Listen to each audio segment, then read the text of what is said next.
if a guy has an ego and then he goes and approaches a group of young women and then starts talking, he can lose his ego pretty quickly, and he can realize that he's not quite the person he thought he was.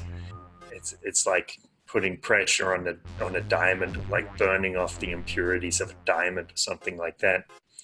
You are tuning in to the Multiversity, a podcast for higher dimensional education. Join us as we explore philosophy, science, history, and the great unknown. Hello, everyone, and welcome to another stimulating episode of the Multiversity Project. Today, we'll be continuing the battle of the sexes that began last week in our episode on gender bias. This week's episode will cover the so-called pickup artist, or PUA, community, which started to gain notoriety in the early years of this millennium. My name is Chris, and I'm of the male persuasion. I'm Katie, and I am definitely not a pickup artist.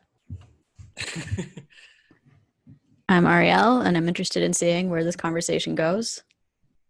I'm Kurt, and I'm a cool social guy. Excellent. Let's get started.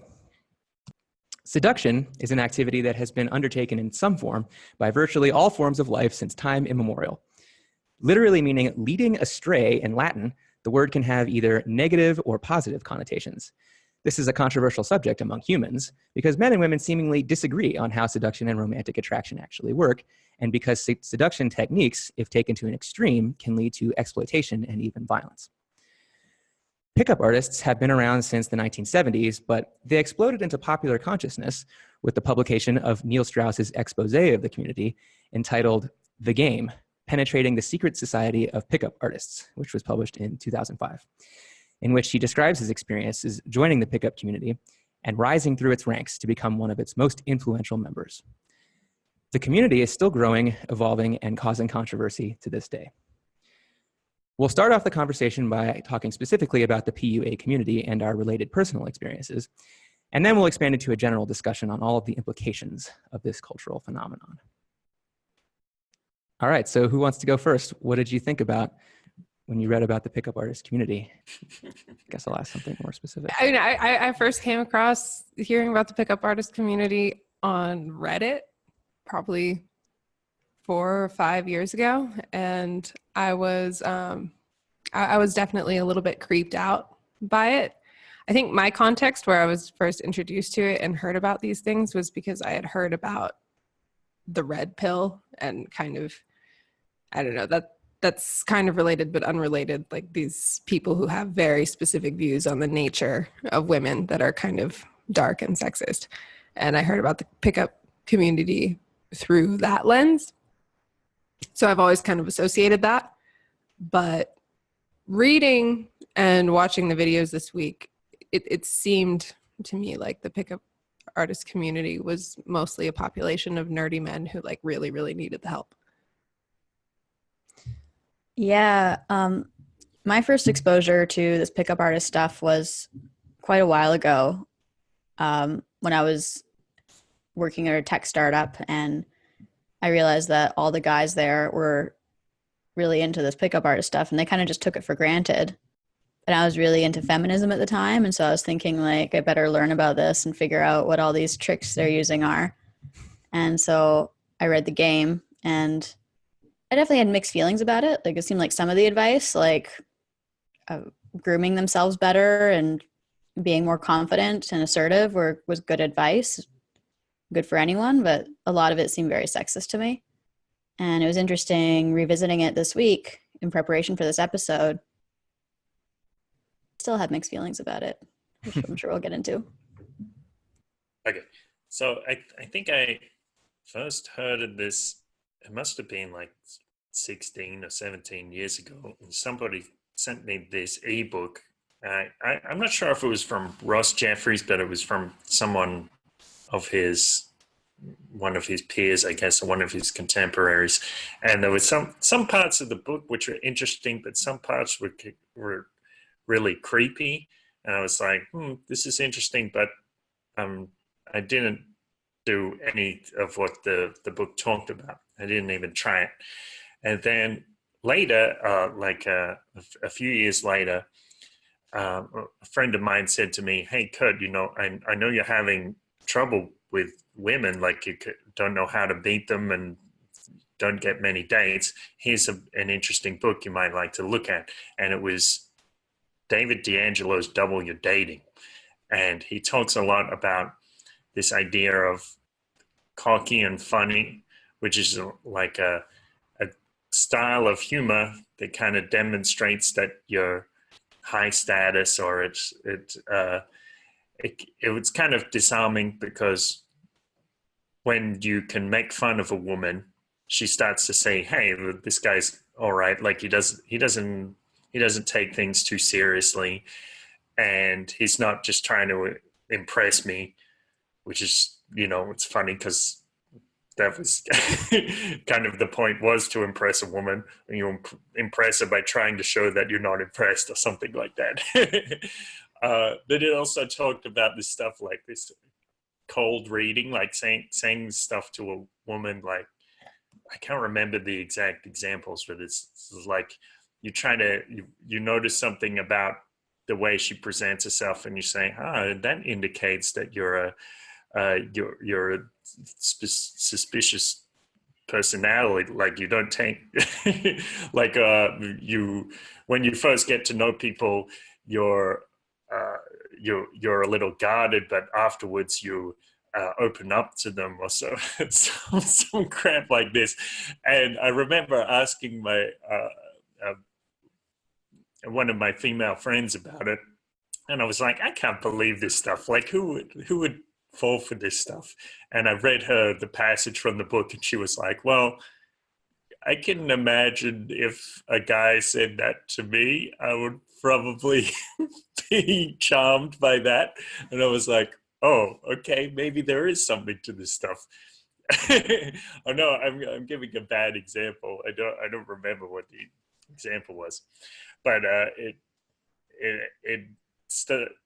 started to get me thinking, like, hang on, maybe there is actually something to this stuff. As I read more about it, I realized it wasn't really about these tactics. I guess it took a while for me to wrap my head around that. But in one of his seminars, David D'Angelo gave this example where he talks about, say, people getting into money management. And the thing that people will ask in the beginning, when they're beginning investors, they'll say stuff like, what's the hot tip? Like, tell me a stock that I can put my money on. But later, when people are very experienced in that, they say things like, what's the ideal asset allocation? Where am I going to get the most benefit and the least risk? How can I allocate my assets accordingly? So the thing is, when on the surface of this stuff, it looks like a bunch of tactics, but when you get deeper into it, there's principles behind it, and the principles are the more important thing. So a lot of the principles are things like being confident, or having self-esteem, understanding what self-esteem is, as opposed to just having this false front of confidence that comes from an ego. And there's a whole bunch of stuff. And yeah. So my experience with pickup artists, like I definitely learned about it when I was a kid, but probably a little bit not long after the game came out. And I was a lonely and nerdy kid. And I think I heard about it from my older brother, actually. And I remember he was all excited about it because he was like, oh, negging, there's this one tactic where you do a neg, which is this kind of like backhanded compliment. Yeah, well, it's meant to kind of like oh, those look like fake nails or something like that. They're really nice or something like that. Like something that seems like a compliment but actually isn't. Like actually is meant to just kind of like make the woman go, oh, maybe I'm not so, I don't know, high status or something like that. And yeah, I remember, and my brother was all excited that, oh, this is like, you should actually be like cocky and confident. And Uh, and yeah, I remember just being like, that sounds kind of silly. I'm not sure if that would work. And then, yeah, I guess I didn't really hear about it until just recently when I read the game. And but it always did kind of strike me as inauthentic. Like, why would I need to read about other people's tactics doing this stuff? Like, I should, as a properly functioning human male, I should be able to just figure this all out by myself. But on the other hand, a lot of this pickup artist stuff is kind of like marketing for yourself. And as Ariel pointed out,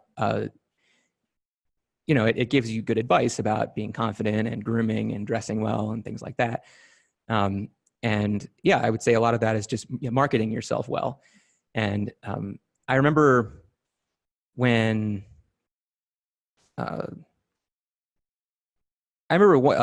of the times in my life where I had a big like self-esteem boost is when I worked for Cutco and I sold knives. And that experience taught me that if you have a good product, the product almost sells itself. But you do need to be proactive. You need to do like cold calling. It's like in order to have the most success, you need to put a lot of effort into it.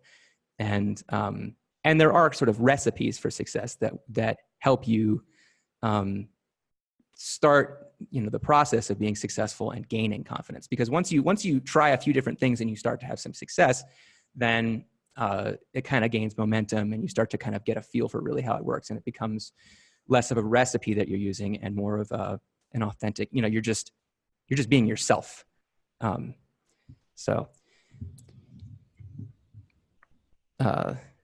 Anyway, I think that the pickup artist community kind of, in its early days before the game, I do think the game in 2005 was sort of a turning point for the community, because that was the big expose.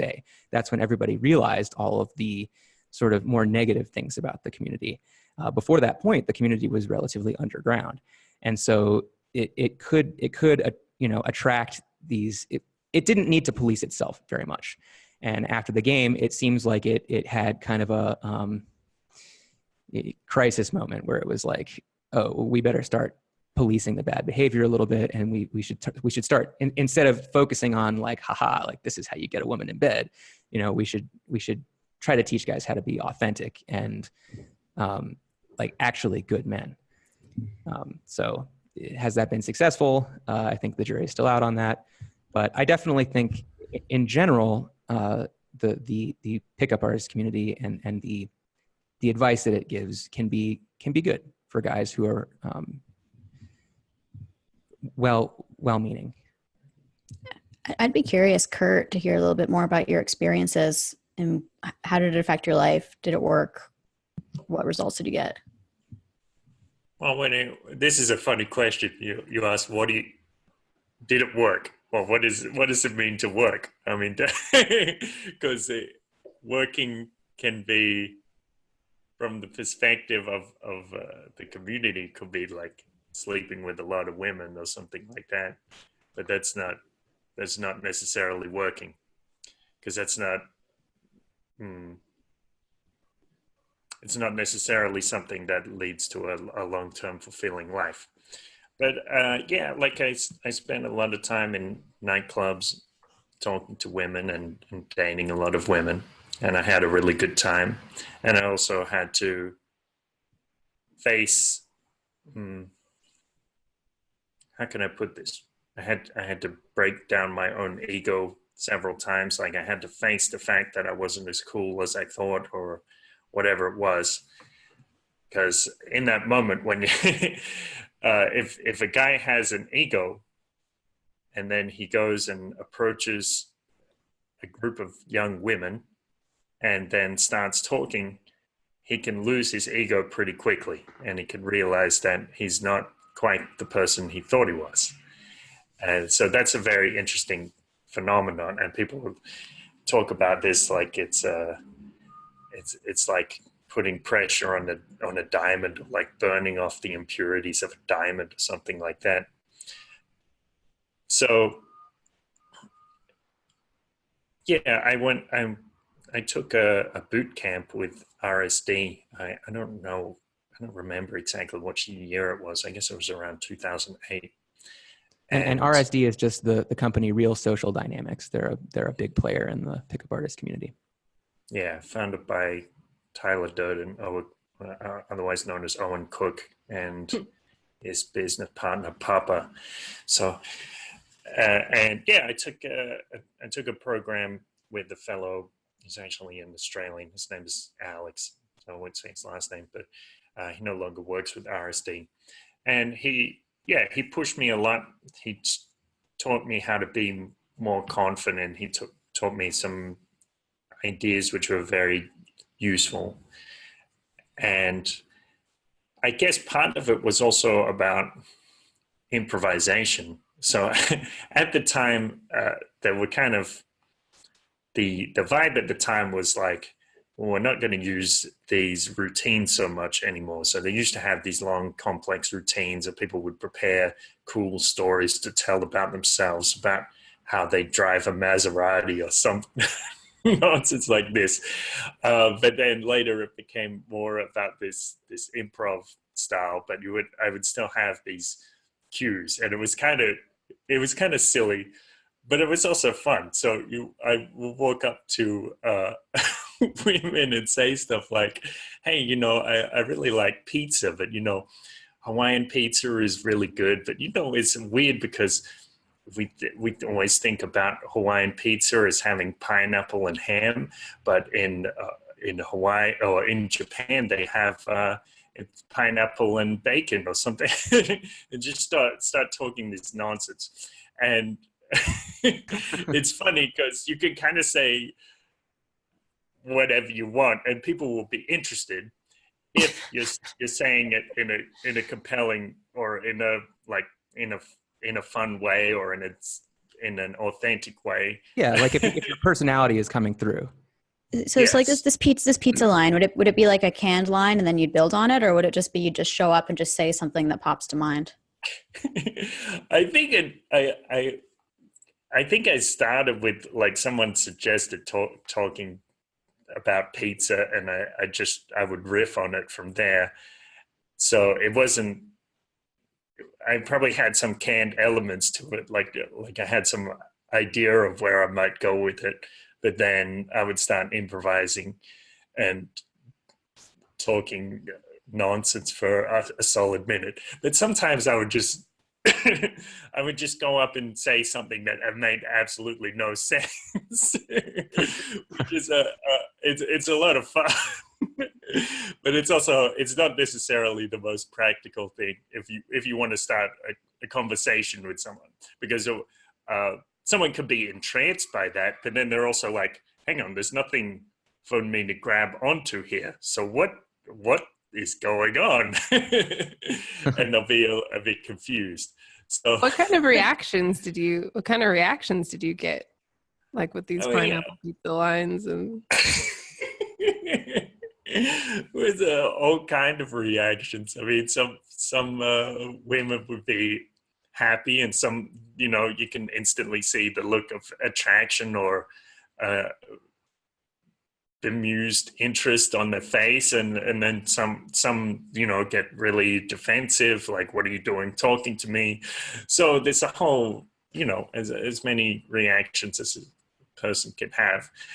But I mean, later I dropped the pizza stuff or whatever ideas I would have, and I just walk up and start talking. I mean, like, I remember there's this thing where there was a story where Tyler had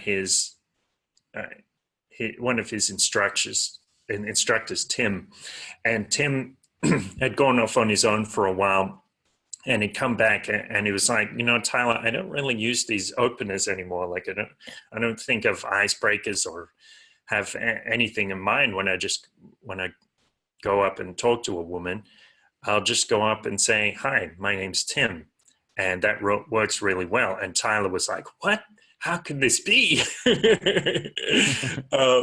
it was all about the way that Tim was projecting himself. So that's really the key. So, like, Alex taught me that there's this idea. I think that the line comes from Jung, but I don't think it's the strict. I don't think it's the way that Jung intended it. And the idea is perception is projection.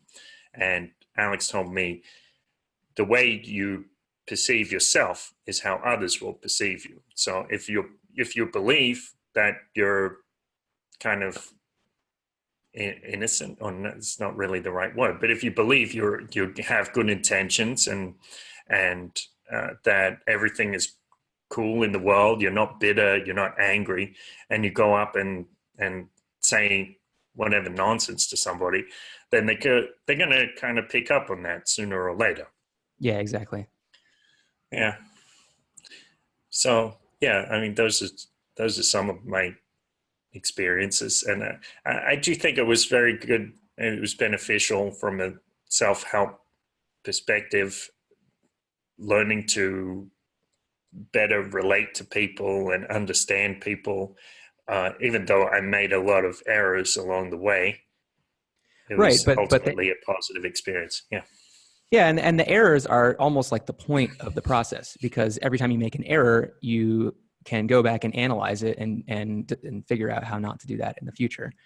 I think in every, and we were talking about this, we were chatting about this offline, but I think every guy has kind of a process in life where he kind of starts out in life just kind of like very unconfident and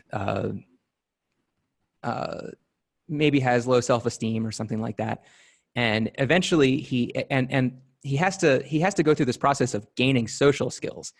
And I was making the argument that men have to do a lot more work at this than women do, because women can basically just hang out in public and learn social skills, because they'll probably have guys coming up to them and talking to them. But for a guy, if you don't work at it, you'll get worse and worse at hanging out in public, because you start out as kind of an awkward teenager, and you feel like you're making people uncomfortable when you hang out with them, and so it makes you not want to hang out with people, which makes you just become more and more lonely and angry and resentful, and eventually, you just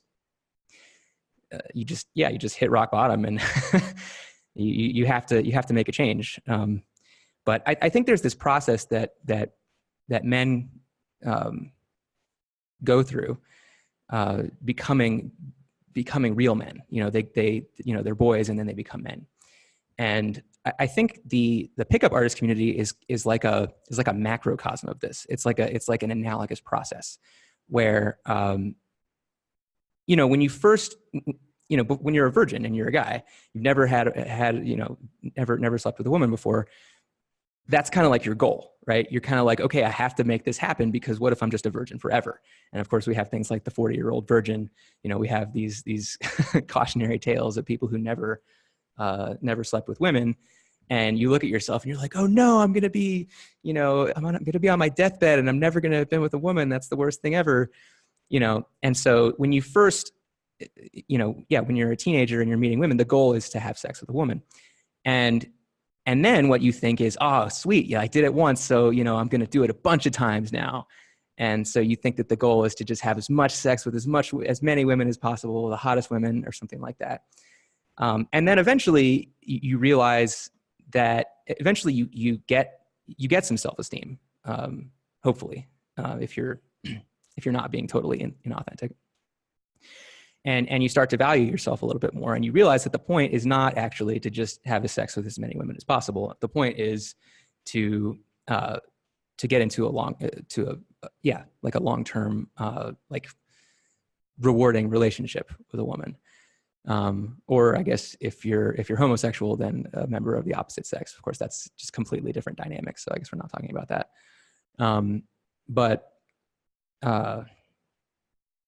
But yeah, eventually you realize the goal is not quantity, the goal is quality. And so you start to only pursue women that you actually like. And I think I see the pickup artist community as kind of like yeah, like a metaphor for that process, because it seems like early on the pickup artist community was definitely just about like, let's bed as many women as possible. And now it seems like it's kind of a more general, like how to be a real man thing. That's really interesting. I mean, there's so many things I could, we could riff on off of all this stuff you guys are talking about. Like, one thing that interests me in what you're talking about, you kind of tell it like as if it's like a universal archetypal story, which is interesting. And I'm kind of, it makes me wonder, like it provides interesting insight into like the psychology of men. And it makes me wonder what aspects of it are cultural and what aspects of it are maybe personal to some men and not others, and what aspects of it really are like, because it seems to me that a lot of the story you're telling of like, oh, you're a teenager and you want sex and you have sex and you have sex with more women, like that's very culturally, that part of it is very culturally specific, it seems. Like in other times, like a couple hundred years ago, it would have been a much more story of like, maybe like, oh, you're a man and you want sex, so you woo a woman and you try to get her to marry you, versus like a time in a conquering, it might have been like, you conquer a village, then you get to have sex with lots of women and you get all these sex slaves and it's great. So it's like, but it makes me wonder, like, is that motivation for sex above all else, is that universal? Or are there some men who are like, no, I just really want a relationship, or I just really want to cuddle? Like to what parts are universal and what parts are more specific? I would definitely say that when I was raised fairly socially conservative. I was raised in the Catholic, tradition, where it was basically implied that you're supposed to wait until after marriage to have sex. But then, I went to high school in America in the early mid 2000s. And that clearly was not, I went to Catholic high school, and that clearly was not what people were doing. Everybody, it just seemed like part of the culture that everybody was having sex except me. Well, I knew some other people who were like me, I guess. I remember what I was going to say. Okay, so so when I first hit puberty, I was like, well, I'm not, I tried to kind of convince myself, or maybe I really was this way. I'm not really sure, but yeah, I was kind of just like, no, I'm exactly like you said, Ariel. I don't want sex. That's not my primary motivation. I just want a relationship with a girl. And I think this is how Tyler Durden said he started out. You just want, when you're that age, you just want to be with a girl. It doesn't matter if it's a ton of girls. You just want one, right? And but you realize that if you don't have any game, that girls will not want to be with you. And so you realize that you kind of have to pursue these game abilities. I guess, and then you find that innate drive within you, and you let that help you improve. Yeah. So this is a thing, like a man who is attractive to one woman is probably attractive to a lot of women. And so it's never quite enough for a man to learn to be attractive to one woman. It won't really suffice. He has to learn how to be attractive to women in general. And that's not an easy thing to do. Yes, exactly. Ariel, I do remember there was this case on the RSD forum years ago, and this Christian guy who wanted to wait till marriage before having sex. But he was talking about his experiences going out and meeting women. And at some point in the interaction, he had to say to the woman, listen, I'm not looking for a hookup. What I'm looking for is, I'm trying to find a wife, and I'm not down for, physical intimacy. And the woman was a bit confused, I guess, but she was also receptive to the idea. And she said, oh, that's really sweet or whatever. And the guy was sort of, in his post on the forum, he's like, look, I don't want you, if you don't agree with my lifestyle, like don't, you leave your ideas to yourself or whatever. I don't really care to receive hate about this. But everybody was really supportive. They're like, hey man, good for you for living your life the way you want to live your life, because that's kind of what this whole thing is all about. Yeah, so some of these things are definitely cultural. Some of these things, not every man needs to learn this kind of stuff, and not every man needs to date a whole bunch of women or have sex with a whole bunch of women. That's not necessarily true. What do you mean it's not necessarily true? Are you saying that like success is possible with, I mean, I would say in centuries ago, like Ariel was saying, you know, the culture was such that, you were definitely not expected to have sex before marriage. You were expected to just like be a suitor, right? And find a woman that you wanted to marry and then marry her, and then you could have sex. That's probably not how it happened every time, but it was part of the culture that was the way things were done. And so people focused more on just finding a permanent mate. Today's culture is definitely not like that. And I think that the turning point was probably somewhere in the 60s, I would guess, where, it became culturally, the culturally dominant position that sex before marriage is desirable. Okay, so like in pre-promiscuity times, like before the sexual revolution, even though people's goals probably weren't to have like lots of promiscuous sex, like if you look at like a book like Pride and Prejudice, like the dynamics there, like people are still trying to get like the best mate possible.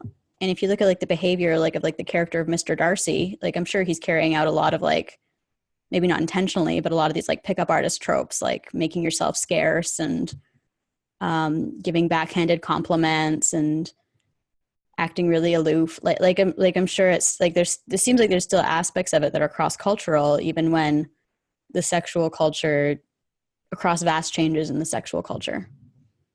I would say absolutely. That was one thing I would mention as well, is even if your goal isn't to have a lot of sex, the kinds of tactics that they talk about, to me, for the most part, seem like the natural things that you would do if you were a busy, confident person with an active social life and wasn't necessarily desperate for women. Because a lot of the tactics that the pickup artist community teaches you are basically how to project an image that you are not desperate and that you have other things going on and that you're confident and comfortable speaking with women. And I don't think that every man needs to go through, well, I don't know, I'm not a man, so you might argue with me, but I don't think that every man needs to go through like this process where they have to kind of uphill learn that. I think if you grow up within certain social circles, if you're social as a kid, you don't need to go through this process or learn these tactics. It's just kind of the natural behavior if you have a certain level of self-confidence. Yeah, and definitely there are certain men who start out in life, just very successful already, probably in some kind of, they're probably extroverted, you know, they probably just naturally are interested in people and learn what makes them tick, and and have resources, and they go out and they have a successful life, and they never really struggle with this stuff. There are definitely guys like that. But I would say that's the very, very small minority of guys. It's also like those guys tend to reach a plateau because it's like when something comes easy to you, you don't have to work for it and you don't put in the extra effort. So yeah, exactly. There's the idea of like sexual hypergamy too, like be it culturally or not. When you have these surveys where you ask men to rate the attractiveness of women, they rate the attractiveness of women along a bell curve. But if you ask women to rate the attractiveness of men, they rate it across a Pareto distribution. So they'll say that like 80% of men or 90% are less attractive than average, which obviously the way that averages work. Well, it could be true actually.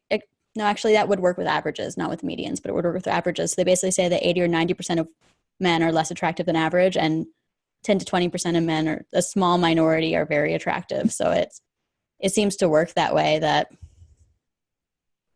you know. Yeah, they've done analyses on... Yeah, that means there's 30% of men who are less attractive than themselves.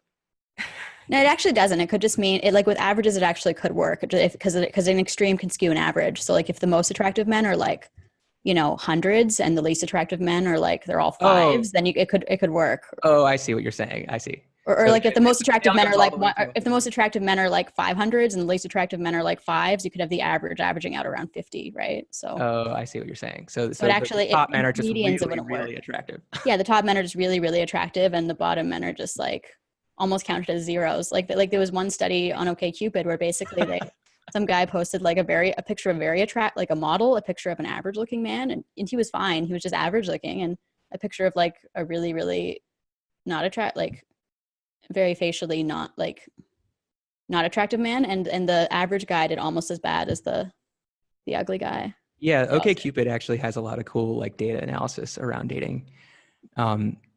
So the other thing I was going to say is that I would take stories written about romance that are written by women with a slight grain of salt, because the women have this kind of ideal man that they're imagining, and they can write it down. But when a man like that appears in a story, that doesn't necessarily mean that men like that can exist. It just means that it was in the somewhere in the woman's imagination. I mean, obviously, men like that can and do exist, but usually they had to go through a process of struggle and socialization and learning how to be comfortable around women before they were like that. Is that particular to women though? I mean, men totally come up with the dream girlfriend in their heads, and no. That's what the movie 500 Days of Summer is about, right? Right, of course. I'd be skeptical about romance written by men and women because it's obviously going to be, as I said in the introduction, men and women seem to have different ideas as to how romance works. Here's something funny. So there's a lot of controversy when guys talk about these tactics and stuff. When the book The Rules came out, there was no controversy. The Rules, I don't know if you guys are aware, but this was a book intended to teach women how to do the similar thing, like make it appear like her time was scarce and she had this elevated value and this kind of thing. I remember meeting a woman in a nightclub, and she was like, "Oh no, I don't take your number. You take my number. You're the man." And I was like, the rules, huh? I see. I see what this is. And she was like, "Yeah, the rules." So it's funny, and I'm not sure how successful that is. I do remember my ex-girlfriend told me this story about one of her female friends, and for years she tried this whole rules thing, and it didn't work very well for her. But then one day she was like, "All right, I'm throwing the rule book out the window," and the next man she met became her husband. And it makes me wonder, hang on, well, was it the fact that the rules didn't work, or was it the fact that she trained and got these behaviors kind of ingrained, and then that when she let go of the rule book and just acted naturally, but naturally with the background of having the rules, is that what led her to meet her husband? Yeah, and I think that's true of a lot of different areas of life, including, again, things like marketing. Like you you can have the best product ever, but if your marketing sucks, you're not going to sell anything. So on the other hand, if you have this really unnatural, inauthentic way of presenting things, then people are not going to like that either.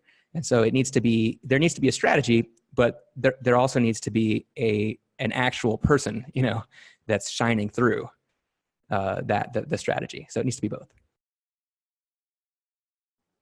So we've kind of alluded to a lot of these pickup artist tactics and rules and kind of mentioned a few of them, but I feel like maybe it would be interesting to kind of go through some of the major tactics and things that people suggest that you do if you want to be a master pickup artist. Yeah, so the first thing to notice is that there are a bunch of different of these pickup artist gurus out there who all have their own schools of thought on how things should be done. There are kind of general principles that everybody seems to agree on, but the specific tactics are almost basically just specific to the person doing the teaching. But yeah, Kurt, do you want to elaborate on the tactics? Yeah, but yeah, I mean, like I said, it's not about the tactics, but I guess I can remember how more or less how it went. So I mentioned David D'Angelo. Sorry, Katie, what was that? Oh, I was going to say, or the principles, like the major Right. principles, if that's Okay. Well, I see if I can mention the tactics first. So there were things like I mentioned David D'Angelo's cocky and funny. So you say something which is at once outlandish, or like as if you have a huge ego, and is hilarious. So that kind of short circuits people's brains and makes them think, hang on, maybe this maybe this guy is as good as he's saying he is, but at once not taking himself too seriously. Whatever. Is this canned or is this improvised? Well, it could be either. It's like a formula, but yeah. So yeah, like if you go up and start a conversation with a woman and start poking fun at the way she's dressed or something like that, or he gave these examples like you look at a woman's high heels and you say, "Oh, so let me guess, you're like 4 foot tall without the heels." It seems kind of cheesy now, but it can be funny in the moment. So when you actually go, sorry. So when you actually go do it, there's always going to be an element of improvisation because it's not possible to sequence out all of the possible ways that the conversation could go. So, but in any given interaction, you're going to have like some of it's going to be stuff that you're expecting to happen, and some of it's going to be stuff that you're not expecting to happen, and you need to be ready for both. Yeah, but this was a formula that people would use, and yeah, I mean it can be cool. It can be fun for everybody involved. So that's part of it as well. So that's like Chris is saying, is it like when somebody talks about something like this, some people will read it on the internet and they'll be like, so this is the technique, this is how it works. And then they go out and try it, and they're like, so then they use the line, and then it falls flat because they're expecting the magic to be in the line, but the magic is always in the person, always. Yeah. So then, Chris mentioned the negging thing. So yeah, you explained that quite well. So we'll leave that. And then there was just also. It's just a way to make somebody feel self-conscious, basically, without explicitly being mean. Like it's like teasing, basically. Yeah, like teasing somebody. Yeah. Well, this is why I guess I would say that the cocky and funny thing would be superior, because negging is actually about like playing this kind of. It's a little sick. It's the status game. But cocky and funny is about being inclusive. Like, we're gonna have a good time. You know, I'm joking about myself, but it's all in fun. So I'd say that's superior, but it has a similar effect. Ariel, did you want to say something? Yeah, no, just like trying to get a handle on like what negging is. So an example of a neg is basically you say something that's an insult, but you present it as a compliment, so they can't criticize you, but they still feel diminished and less. So for example, if I said something like, you have a really cute face, you'd be really pretty if you weren't wearing so much makeup, like that would be a neg, right? Yeah. I think that would be overly hard. I don't think that would work. It's like, what's a neg that you would, right, what's one that you would actually deliver? Like what? No, you have to deliver it in a positive way. Otherwise, the person's gonna be like you're being sincere. And okay, like what? Like what's an example? Chris gave the example. Those nails, they look so beautiful. Are they real? Are they real? Yeah. Not are they fake, because that's too much, right? But are they real? Or there's this thing that Style does on his first Style is Neil Strauss's character, where like he packs all this equipment to go on this sarging, this pickup trip to Belgrade with his friend Mystery, and he has all this like stuff that he brings with him, and one of the things that he brings is a piece of lint, so that he can just kind of pretend to pick it off of a woman's shoulder and be like, hey, this was on your jacket, God. Like these little things to just just make the woman feel self-conscious, basically. Maybe she shares a hobby and you're like, oh my gosh, that was one of my favorite things in high school or something. Yeah, something like that. Okay. Something like that, yeah. Yeah. You But don't you want to see- make them feel bad. You yeah. just want to make them feel self-conscious, basically. You just want to make them feel Yeah. worse, but without them getting mad at you, basically. Yeah. You don't want to hurt their feelings. You do You want are trying to hurt their feelings. You're trying It's to hurt like their putting- feelings a little bit, but in a way that you still look like a really nice guy who's like not trying to hurt their feelings. Right. Yeah. Yeah, You are exactly. trying to hurt, basically, you're trying to kick them down a notch. Yeah, and this is why cocky and funny works really well. Like one of the major mechanisms of comedy is these status games, right? Where one party ends up a little bit lower and another party ends up a little bit higher, and that makes us want to laugh. As we read in the book Yeah. Intro by Keith Johnstone. Right. Yeah. Well, like I was saying, this is why I wouldn't ever recommend that anybody try negging, because it's I think it comes from a really bad place, this adversarial place where you're trying to take people apart so they fit into your box better or something. There was another idea which is related, but I think it can be more fun and more inclusive. So I think this came from a guy called Swing Cat, and he said the idea is push pull. So similar to a neg. So it's like you. Neil Strauss actually says in the glossary that he came up with the term push pull. Oh, really? But Okay. yeah, maybe he was making that up. No, that's probably true, I guess, or I don't know. It's hard to say sometimes. So, but say you do something like, oh, you're so awesome, you could probably be my best friend, and you pull the goal a little closer, and then you push away and say, except on Sundays, and it doesn't make any sense, but because you're teasing her a little, like you're showing her a little affection, and then showing her that it can be taken away, it makes her want it a little bit more. And so this can be a fun thing, and it's not so nasty as a neg can be. Yeah, well, and like I said, I think this is a very old concept of just teasing, right? Teasing is kind of like you're bringing the other person down slightly, and you're bringing yourself up slightly. And you can do this with compliments too. Although you can, depending on the delivery, you can bring yourself way down with a compliment as well. I don't know that teasing is necessarily about bringing somebody down. It kind of is, but if you're teasing effectively, I think it's almost like some kind of a weird form of intimacy where you're so comfortable with each other that you're able to pick at each other a little bit. Yes. Yeah, and it actually, it shows a lot of confidence and back and forth.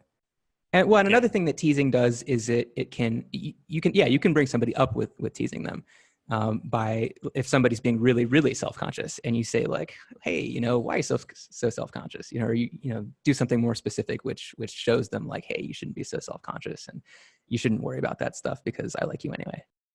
Yeah. I mean, one difference I see that seems like in teasing, one way to use it is to communicate honestly, or bring something difficult to the surface, but in like a fun way that doesn't break the energy. Whereas it seems a lot of these tactics we're talking about almost there doesn't seem to, like there's not that honesty there. Like a lot of what we're talking about is very manipulative. Like I know that not all the pickup tactics are manipulative, and some of them are just about non-manipulative strategies. But having a fake piece of lint or pushing and pulling, like it seems very manipulative. Okay. Yeah. So, this is what I'm talking about. Like when you look at the surface and see these tactics, and a lot of people will do that, and they say, they won't necessarily think consciously, this is a great way to manipulate people, but they'll take that and they'll latch onto it, and then they'll become obsessed with it, and they'll try to make that thing the whole personality. I mean, the lint thing, again, I wouldn't recommend that. I think that's, why would, even if that worked, I mean, why would you want to do that? There's better things to do. It's passive aggressive. It's like negging is like the height of passive aggressiveness. Yes. Yeah. It's a little bit creepy to think about somebody teasing on purpose in order, like as part of a strategy. I feel like some of these things, when they're natural and you get into a playful banter and you start teasing each other, it's one thing. But if you're going into an interaction thinking, I'm going to tease this girl to make her feel a little bit bad about herself so that like I can pick her up later, I feel like these tactics create a toxic mindset, and maybe some of it isn't necessarily about how bad the experience is in the moment, because it might be similar to how a normal interaction would be. But if you're thinking this way, I feel like that in and of itself is kind of toxic. Right. And I think there is something to be said for the harm of this stuff is directly proportional to the inauthenticity. And I would say that if you're just being authentic and you're trying stuff, and maybe it's working, maybe it's not working, then that definitely can't be seen as manipulative. I would also say that when I would say that the girl women are very perceptive, and they can tell when you're being inauthentic, and most people probably can tell.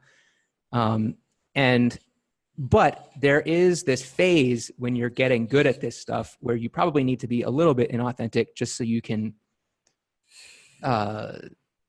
maybe you don't need to. I mean, if you have the the fortitude to just keep on going out night after night after night and trying stuff and being authentic every single time, then more power to you. But I think it helps with motivation to have a recipe. Yes. But what I was getting at before is, I guess it's very similar to Chris's point, but it's like, if you're already this well-rounded person and you read something like this W dating book and you hear about this idea of cocky and funny, and like, I can see how that would be funny and amusing and entertaining for everybody in certain situations. And then you go out and talk to somebody, and then it just comes out. But most people aren't in that place, and that's the pitfall, where they read this one thing and they think it's the golden answer, and then they're using this as this manipulative tool. Well, like everything looks like a nail when all you've got is a hammer, and that's where the danger is. It just seemed like it almost play into this like toxic dynamic, because it seems like there's some relationships where you have one person who's like a very insecure person who has abandonment issues, and you have another person who's like manipulative and like trying to like take advantage of them in some way. And it seems like the push and pull tactic, like immediately what came to mind to me is like, oh, this would appeal to women with abandonment issues. It almost seems like it almost seems like it would create those kind of toxic polarities, like these kinds of tactics, or it almost seems like it's training on how to create them. Yeah, and you had mentioned before that, well, maybe the reason why, Neil Strauss has so much success with women in the game is because the women he's hitting on have very low self-esteem. And I thought about that, and I think it's probably true. I think a lot of women, especially women who are maybe out in bars and clubs and stuff, actually do have really low self-esteem, just like the guys who are trying to pick them up. And so, yeah, but again, there's this process of trial and error that makes you grow into somebody who has high self-esteem.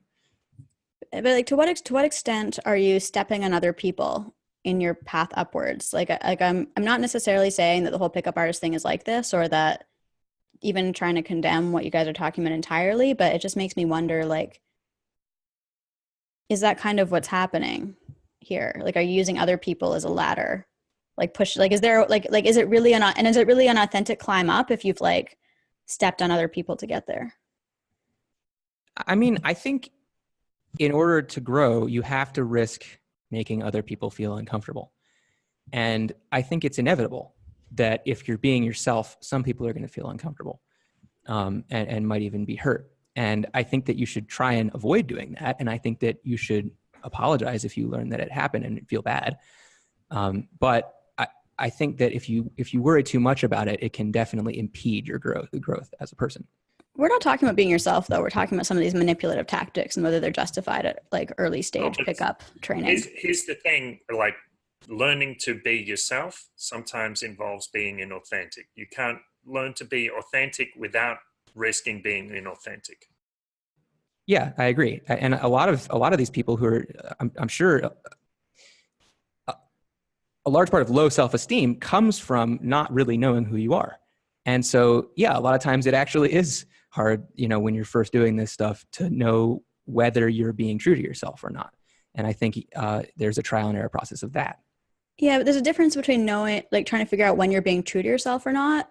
There's some situations where you're not being true to yourself, like when you're outright lying. Like, is there situations where, the truth can be fuzzy? Like, as rule 8 is, tell the truth or at least don't lie, because telling the truth can be tricky because there's multiple permutations. Like, the truth can be manifested in multiple ways, but a lie is a lie. Yeah. Well, what lies are you talking about? Are you talking about these false time constraints where people say, "Oh, the lint example is a lie." Right. Yeah. Well, like I said, I wouldn't do that. It's like a practical joke. But you're not actually revealing the joke. It's not. Yeah, it's not exactly. really Different to a practical joke. If you did it as a joke, then maybe that could work and be funny and cool. But no, the way it's described is as this manipulative tactic, and I don't agree with that. So the thing with these lies, like the thing with these lies, like the lint example, or like the example of introducing a false time constraint, like, oh, I need to get back to my friends, when really you don't actually have to get back to your friends, is I don't think that these lies are actually going to hurt the person that you're interacting with so much. I guess you could say you're climbing a ladder and kind of stepping on people, but really it's a tiny interaction. Maybe it lasts 5 minutes in their lifetime, and somebody pulling a piece of lint off your shirt isn't going to devastate your life. I don't think it's that big of a deal in that sense. But for you, if you're practicing that kind of behavior and that kind of lying over and over and over again, I'm more concerned about what kind of human being is this going to turn you into. Right. And I completely agree with that. And I think that's why Jordan Peterson has his rule 8, where he says that you should not lie, because it's a corrupting influence over time, for sure. Yeah. And I think it's hard to know how it's going to affect the other person. Yeah. Like, just to say, like, Jordan Peterson didn't come up with the rule, don't lie. So. And I know he didn't. I didn't say he came up with it. I said that's why he has the rule. I know. It's just like we're giving him a lot of credit for like the don't lie moral rule. Well, no, but like the reason that it's interesting is also as he recognizes not that he came up with that either, but I don't think anyone's claiming that Jordan Peterson invented the concept of lying and truth. But one thing that's Jordan Peterson is actually Moses. That's yeah, it's rule 8, but it's also the 8th commandment. Thou shalt not bear false witness against thy neighbor. I think it's the 8th. That can be interpreted in different ways, probably. But to get back on topic a little bit, I don't think it's always possible to know the consequences of what your lies are going to be for other people. Like, I think if you white lie yourself into bed with someone, that could have harmful consequences on them in many ways. And like one thing I think Katie though is right, that the biggest impact is probably going to be on the person lying. And like one impact I can immediately see is like if you're going around telling lies, like, oh, I have my friends over there, I have to go back to them in a bit, and there's no real friends, or you're making up a job that you don't have, or you're trying to you lie yourself into seeming cooler than you are, then it allows you to shortcut the hard work of actually making friends and having a cool job and actually being a cool person. Yeah, and actually the whole, like, I totally agree with you, Ariel, that you shouldn't get into this habit of lying, because eventually you're going to have to, it's more work to keep up all the lies, and you're going to end up being really a super inauthentic person for the rest of your life. And it's really hard for such a person to have a successful long-term relationship. And this is the moral of the story Aladdin, where, he's this street rat, and he gets this genie, and the genie turns him into a prince, and he's like, hooray, now I can date the princess, but he's not really a prince, right? And she figures out that that's not really what he is, and it hurts their relationship. And he has to go through that process of coming clean and becoming authentic and being true to himself. And at that point, he becomes capable of having a long-term relationship. So I definitely, like, I would say the biggest problem in long-term relationships is just people not being true to themselves, either because they're corrupted in some way or because they just haven't found themselves.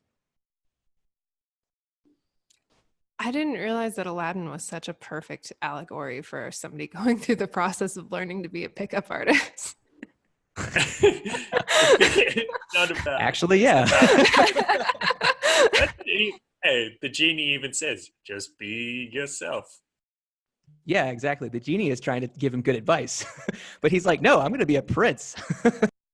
Yeah, so this is almost like a perfect metaphor for kind of some of the stuff that we've been talking about. Like in the beginning, Aladdin just pretends to be a prince. He grants his wish so he looks like a prince or whatever, which is kind of exactly like, you know, manually doing all these tactics that make you look cool. He's even peacocking. Right. But he's already good with women at the beginning of the movie. Peacocking is where you wear like crazy clothes to attract attention from women. Anyway, sorry, continue, Katie. Yeah. But then but then later it kind of all falls apart for him once it's realized that it's fake, and he has to actually learn to embody being a prince or kind of being himself authentically, which I think is kind of what's happened later in the pickup artist community, at least in some factions of it, is it seems like a lot more of the focus now is on self-improvement. It's weird watching some pickup artist seminars and interviews where it almost seems like this quasi-spiritual, personal fulfillment, enlightenment kind of speech. Yeah. So I guess you're talking about that 2-hour free talk with Tyler Durden. It's like his long journey to being cool or whatever it's called. Yeah. 15-year journey. Yeah. Yeah. One thing that really struck me listening to that is at one point he says, back in like 2002, our frame was that we were these nerdy inferior guys and we would never be as cool as the beautiful people. And so we had to fake being the beautiful people so that women would sleep with us. Whereas now their frame has become more like, no, we can be the cool people and we actually can become authentically cool and then just project that and people will be drawn to it. Right. And that's the correct thing to teach men so that they can be successful long-term partners. Yeah, and it's kind of cool and it's kind of interesting to see because this pickup artist thing, it seems like it's a community. You know, we're talking about leaders that have been around for a long time and it evolved as this internet community. And largely it's actually a community of the same people that evolved over the years. So the evolution of the pickup artist community is also kind of the personal evolution of these pickup artistry leaders who maybe eventually realized that they wanted to be authentic people themselves. Yeah, and I think a lot of that has to do with that there was this bright light that was shown on the community, and you know they had to start getting their act together. Otherwise, there was going to be major problems. Another thing that we did in preparation for this episode was we read an article by Martha Nussbaum, and feminist. Yeah, a feminist writer who talks about objectification, and she talks about the 7 different types of objectification and how they're kind of all interdependent on each other. And a lot of them are sort of a precondition for the others. Yeah. So like to sum up a bit, like what these kind of get at is there's ways that we treat objects and there's ways that we treat people. And when we treat people in ways that we would typically treat objects, like when we treat them as tools for our personal goals, and when we treat them as not having an internal life, as not being beings who make decisions, when we treat them as not being beings who act, when we treat them as things that can be destroyed or things that can be owned, then we're objectifying them. Yes. And as these different types of objectification suggest, there's sort of different levels of objectification, ranging from the most innocent example, which is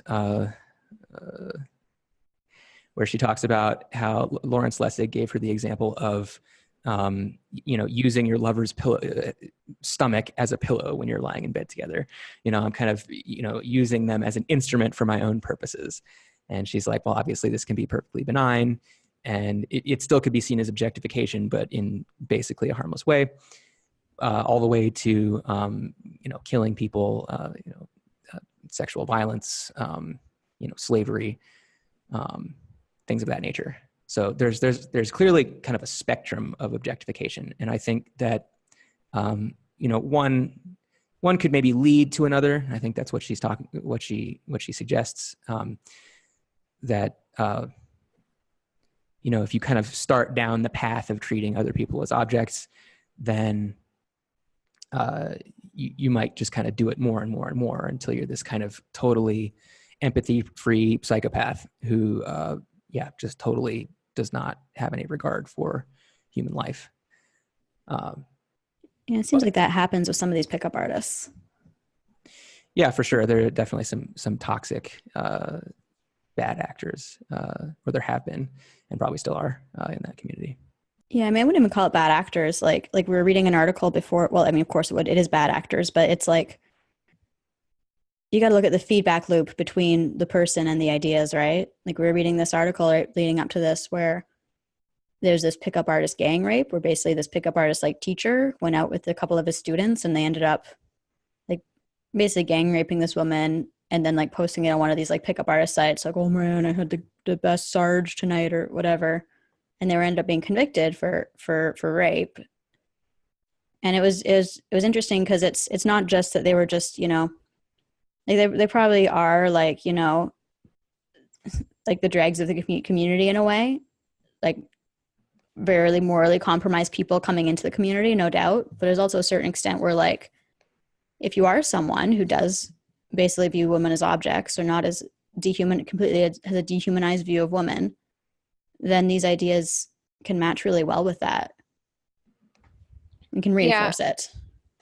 Yeah, absolutely. A lot of the ways that pickup artists treat women, I mean, for instrumentality, using women as an object of their own purposes is undeniable. Like in the early phases of pickup artistry, at the very least, like the very advice is go out to a bunch of clubs, like run these lines, just approach woman after woman after woman after woman to get practice.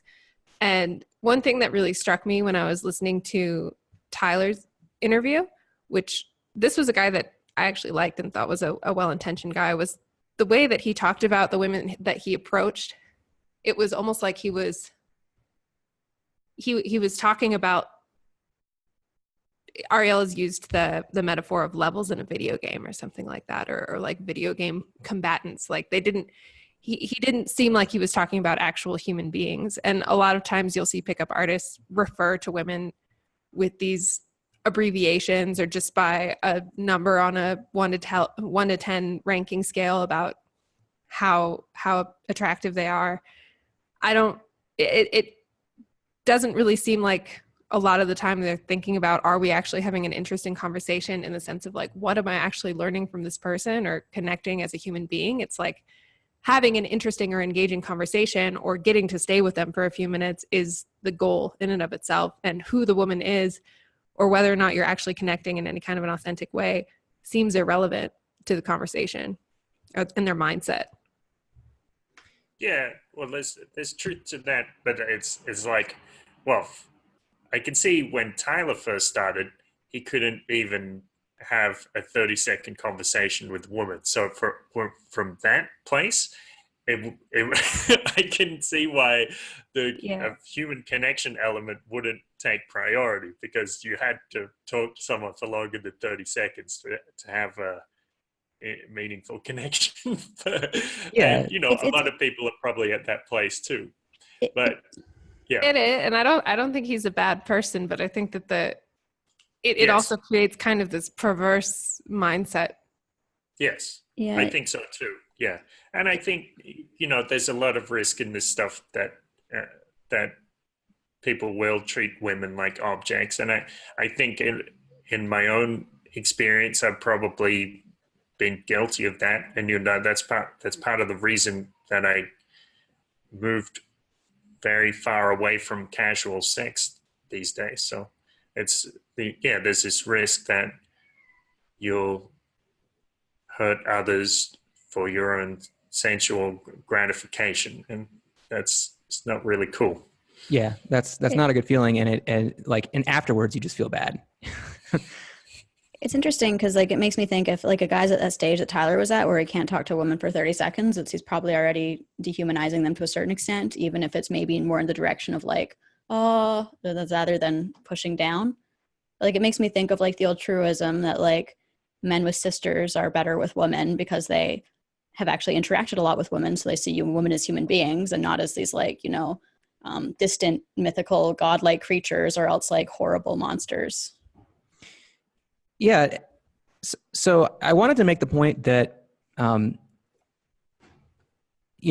a lot of people, especially Tyler, these people who started out, with this just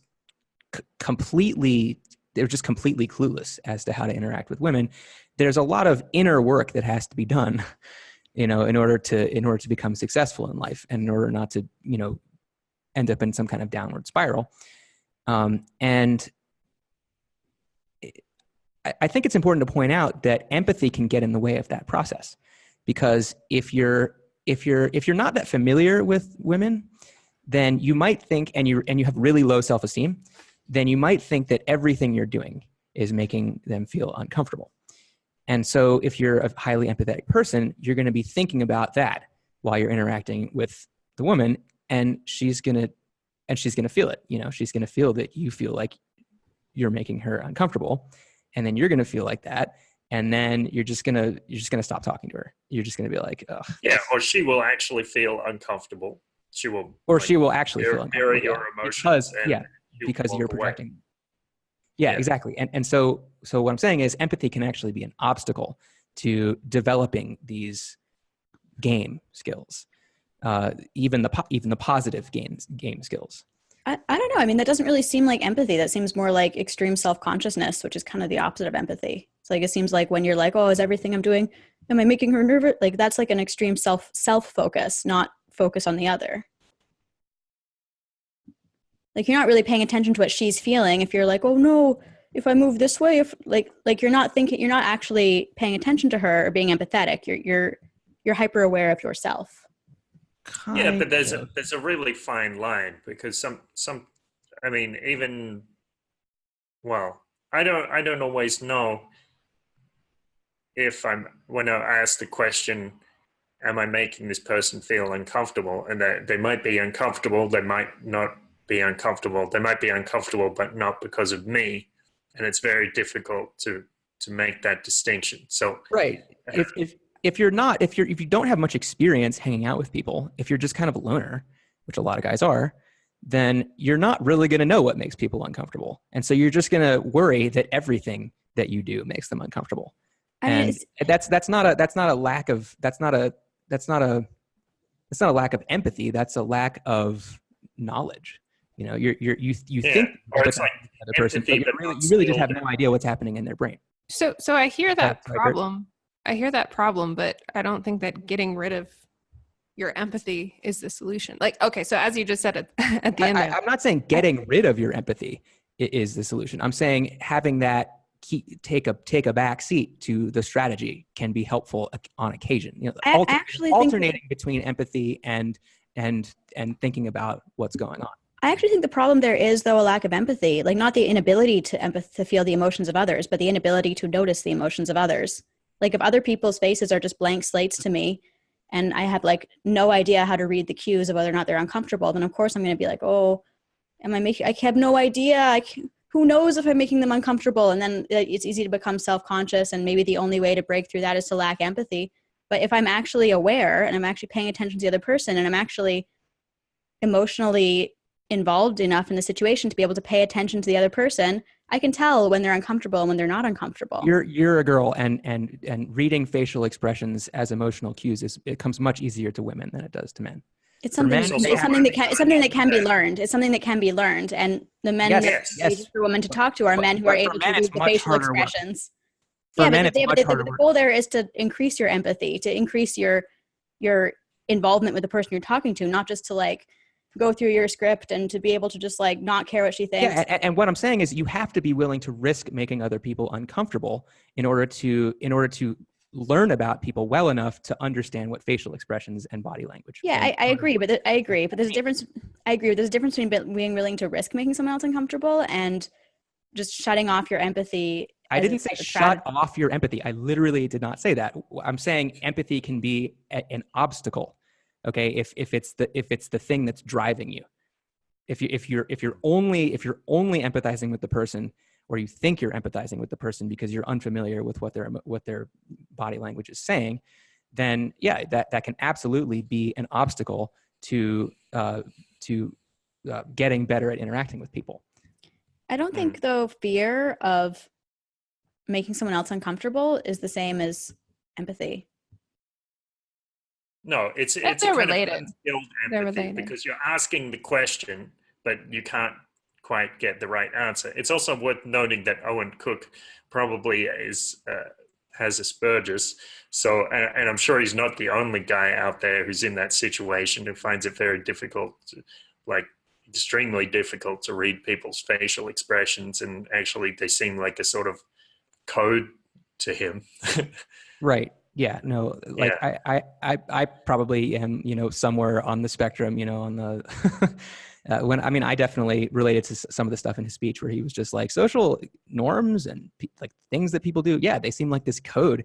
And when you start out in life, it's like, you don't get any of it. All of it goes over your head. And so when you start learning about it, you're like, whoa, okay, so this is how people work, and maybe not all guys are like that, but and maybe not even a majority of guys, but there definitely are quite a few. And especially young men who, yeah, again, are just kind of awkward teenagers. Yeah. Not only young men though. I mean, we also see this in older men who never, there's a lot of men who never go through this process at all. I wanted to say too, like if you're concerned about making everybody uncomfortable, it might not just be that you can't read people, and so you're concerned that you might be making everybody uncomfortable. It could actually be that you're making everybody uncomfortable all the time. Like there's a lot of men that make basically all women uncomfortable all the time when they're talking to them, and they don't have bad intentions. There's really a lot of men like that.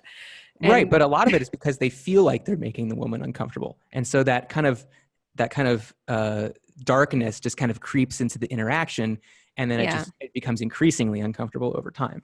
And it becomes a spiral, and then you isolate, and then you know how to socially interact less and less. And I see what you mean. You do have to just at some point kind of push past it and be willing to practice. That doesn't mean like make women extremely uncomfortable and kind of like trap them in a corner and like keep interacting with them, even if they definitely don't want to be interacting with you. But you do have to push past that fear at some point. I don't know if I would word it that empathy is the obstacle, but I do see what you mean. And I was going to say, so alcohol helps a lot, which is why people get kind of crazy with that. I definitely had, I would just go out to bars and clubs, and I would be like, you know what, I'm just gonna drink and like not worry about if people are feeling uncomfortable, and I'll work it out. I'll work it out later.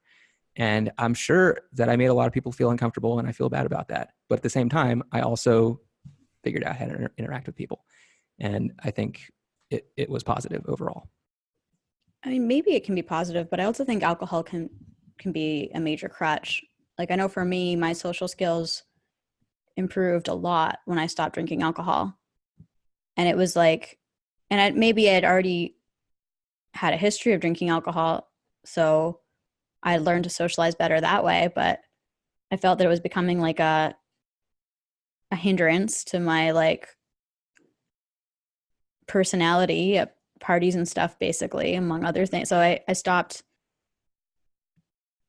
drinking pretty much entirely. And like at first, I would go to parties and not drink, and everyone else would be drinking. It would sometimes be really awkward because I just wouldn't be able to like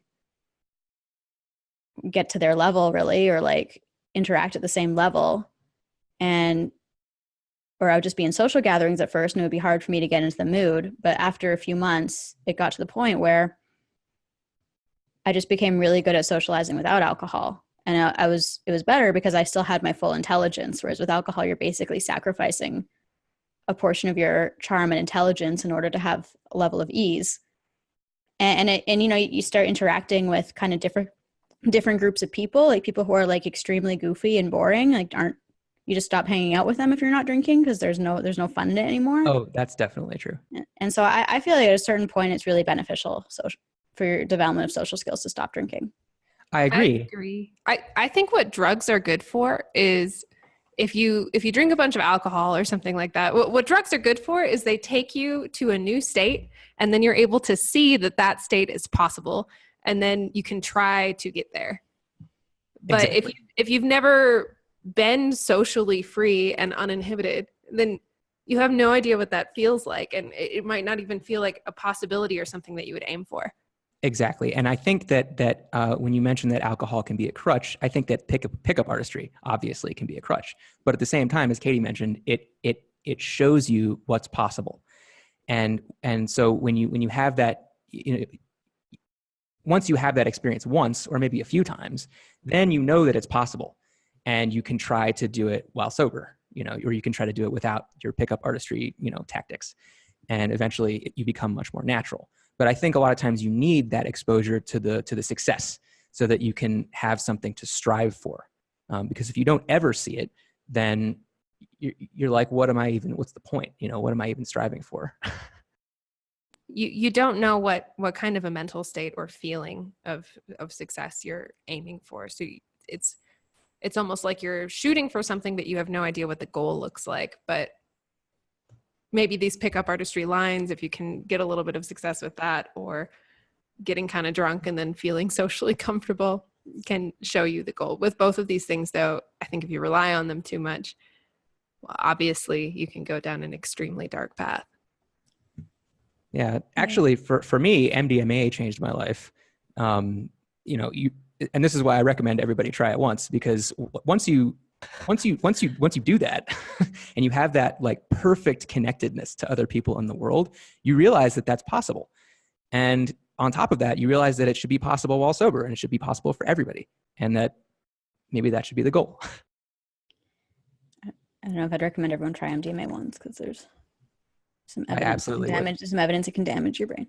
But but no, definitely like people get a lot of benefit from MDMA too, for similar reasons. Like, I really like this metaphor between pickup artistry and drugs, because it seems like in both cases there's it brings you outside the norm, and it can lift you to these peak experiences, but people can use it to either climb towards these enlightened states or to dig into these dark holes. Like in the case of pickup artistry, we see some of these guys that used it to leverage to build their skills and start these businesses and get great girlfriends and start families and have these, even get spiritually enlightened, have these awesome lives. And then we also see some other guys that use these same tactics and went to really dark places with it. Like you see like cases of gang rape and cases of, this guy like Rue Shabi, seems to deeply hate women. And it's interesting. It seems like a powerful but dangerous thing. Did you read the article that I sent, the epilogue to the game? The epilogue. It's this article about Neil Strauss, years down the road. Did any of you guys read that? Yeah, I read that. Yeah. So basically, he talks about how he became a sex addict. And that's exactly what you would expect from somebody who's using this kind of shortcutting process, and gets addicted to the process itself, instead of realizing what the real goal is. The goal becomes, I just want to start, I just want to go out and pick up women, and have sex, and this can give you a short-term, dopamine boost. But really long term, it's very harmful, because it starts taking away from the other things that are giving your life meaning. And so he went to a very dark place. And actually, I think you hear like sex addiction becoming a problem with a lot of the long-term members of the pickup artist community. And it just goes to show you that they have a hole in themselves somewhere, and they're trying to fill it with these short-term pleasurable activities. And of course, that's the danger with all sort of drug type things. It was interesting in that article where Strauss asked the nurse, "Do you think I'm a sex addict?" And the nurse said, "Well, if you're cheating, you're looking at pornography, or you're masturbating, you're a sex addict." And I wonder how many people in society today fit into one of those three categories, or several. Yeah. I would not I would agree with that masturbate is assessment different. at all. I don't think that if you're cheating, masturbating, or looking at porn, that makes you a sex addict. It's a very, very broad definition. Yeah, I would say I kind of agree with that. I wouldn't necessarily disagree with it, actually. I would absolutely disagree. I think you become an addict when you are doing something for a short-term pleasure, but not only that, you're doing it over and over again kind of compulsively, even though you know that it's negatively impacting your life. And so, yeah, I mean, well, that sounds like a lot of young men with pornography, I think. Yeah. yeah, I mean, a lot of people are like that with pornography. A lot of people are like that with masturbation, but not necessarily. And with cheating, obviously most people realize that that's harming their lives, but cheating isn't necessarily driven by like a compulsion towards sex. that's a good point. Right. It could be just you have a bad relationship with your significant other. You have a bad Looking for relationship with something your else. significant other. You want to feel desired. You need some kind of a validation that you're still attractive, or you have some kind of connection with this other person who is not your significant other, and it's very difficult for you to resist. Or I mean, maybe it's about sex. Maybe you're not getting any sex in your relationship, and so you cheat on your partner, but that doesn't necessarily make you a sex addict either if you have some sex drive and you're not having any sex in your relationship. Yeah, like I would certainly say that cheating is probably in most cases immoral behavior. Yeah. But I wouldn't say, that it means you're addicted to sex. That's definitely not something I would think. I would say, Yeah, I want to clarify. I think cheating is bad. Cheating is bad, Strauss's- but it's not necessarily. Strauss's case, it was an indicator. yeah, I mean, I think cheating is complicated for sure because there's emotional elements to it. But I think when it comes to masturbation and porn, like, sure, some people just watch porn once to get a laugh out of it or to see what it's like. But people who do it regularly, I would say, definitely have an addiction. I wouldn't necessarily say that. I think you can have a healthy relationship with masturbation and porn. There's a difference between healthy and unhealthy and addictive and non-addictive. Like, do you consider all addictions to be unhealthy? I think that I guess I would consider, if you're addicted to something, I would say that's an unhealthy situation. I would bake that into the definition. But even then, I don't think you need to be addicted to porn to want to use pornography regularly. I think we should have a show. Pornography responsibly. I mean, if you're doing cocaine every day, but you're just on weekends, like I don't see how it's different. Maybe you can have a healthy relationship to cocaine that's not characterized by addiction. I guess you can if you're spacing it out a lot and only doing it on special occasions and stuff like that. Or Yeah, I mean, I think addiction is like it's causing problems for you. addiction is when there's a compulsion. So there's medical addiction where you have like an actual brain compulsion, like something that like wires you to really desire it, or there's psychological addiction where you have a compulsion. But okay, so I guess not all compulsions are bad, and some people can drop them very easily, but also you can definitely do things regularly without having a compulsion or an addiction. And I think it's very unfair to characterize all people who masturbate regularly or watch porn regularly. I mean, why not though? It's it unfair to characterize someone who does cocaine every day as a coke addict? Like, no, it's just okay. It depends on the coke user. Some of them are doing it for there's no dopamine rush at all. Like, no, if you're masturbating or doing porn every day, you're fucking sorry. If you're masturbating or doing porn every day, you're addicted. I think we should have a showdown. You're an addict. It causes a massive Kurt, chemical rush in your brain. Okay, Kurt says yes. We're doing a showdown. It's time for a showdown. Ariel and Katie, can one have a healthy relationship to masturbation? Okay, so showdown is where two people have a 5-minute debate, and it's just a one-on-one conversation for 5 minutes, and it'll be a debate format, and I will time it, and whenever you're ready, go. Okay, so first of all, I take issue with this idea that everyone who masturbates or uses porn regularly is an addict. For one thing, you keep likening it to something like cocaine, And I don't think that masturbation or porn is necessarily a vice. It could also be a healthy thing for a single person to do to meet their own sexual needs from time to time. Like that's not a bad or unhealthy thing. You can definitely have a healthy relationship with masturbation or with porn or with pornography. You could be doing it a few times a week as like some kind of a release to keep yourself healthy. Yes, you get a dopamine rush and it feels good. No, that's not necessarily a bad thing. Would you say that everyone who has sex regularly is a sex addict? I think it's complicated when it comes to sex. And I think you also need to define the word regularly. As I mean, regularly could be like, you know, you watch porn once on Christmas every year. So you got to define it. It's daily. I'd say people who masturbate or watch porn daily are absolutely addicted to it. And I think there's a strong argument to be made that people who have sex to orgasm every day are addicted to it.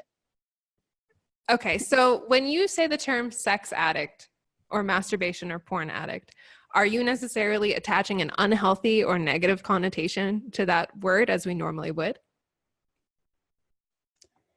I think that's up for debate, and I think it's important to separate those two concepts to some extent. I would say that being an addict is unhealthy, is a negative thing, but so like if I'm in a relationship, I think the claim that it's a different claim though. The basic claim that if you're masturbating, watching porn every day, you're an addict is a different claim than making the value judgment. I think there's undisputable that you're an addict in my view. Okay. Let me give two cases because I think that a lot of the reason why you're saying that people who masturbate or watch porn regularly are addicts because every day is how I define it. Every day. Okay. I think you're saying that in some sense because you are placing a negative moral judgment on people who masturbate or watch porn. Like if I was married and my spouse and I had sex every day, would you say that we were sex addicts? I think having sex to orgasm every day is addictive. Yeah, I think there is an addiction there, although I wouldn't place a value judgment on it necessarily to the same degree. But okay. Do you think let's getting back to the question of whether or not it's an addiction. Like do you dispute the claim that masturbating or watching porn every day is an addiction, or are you disputing the idea that there's a negative value judgment to that?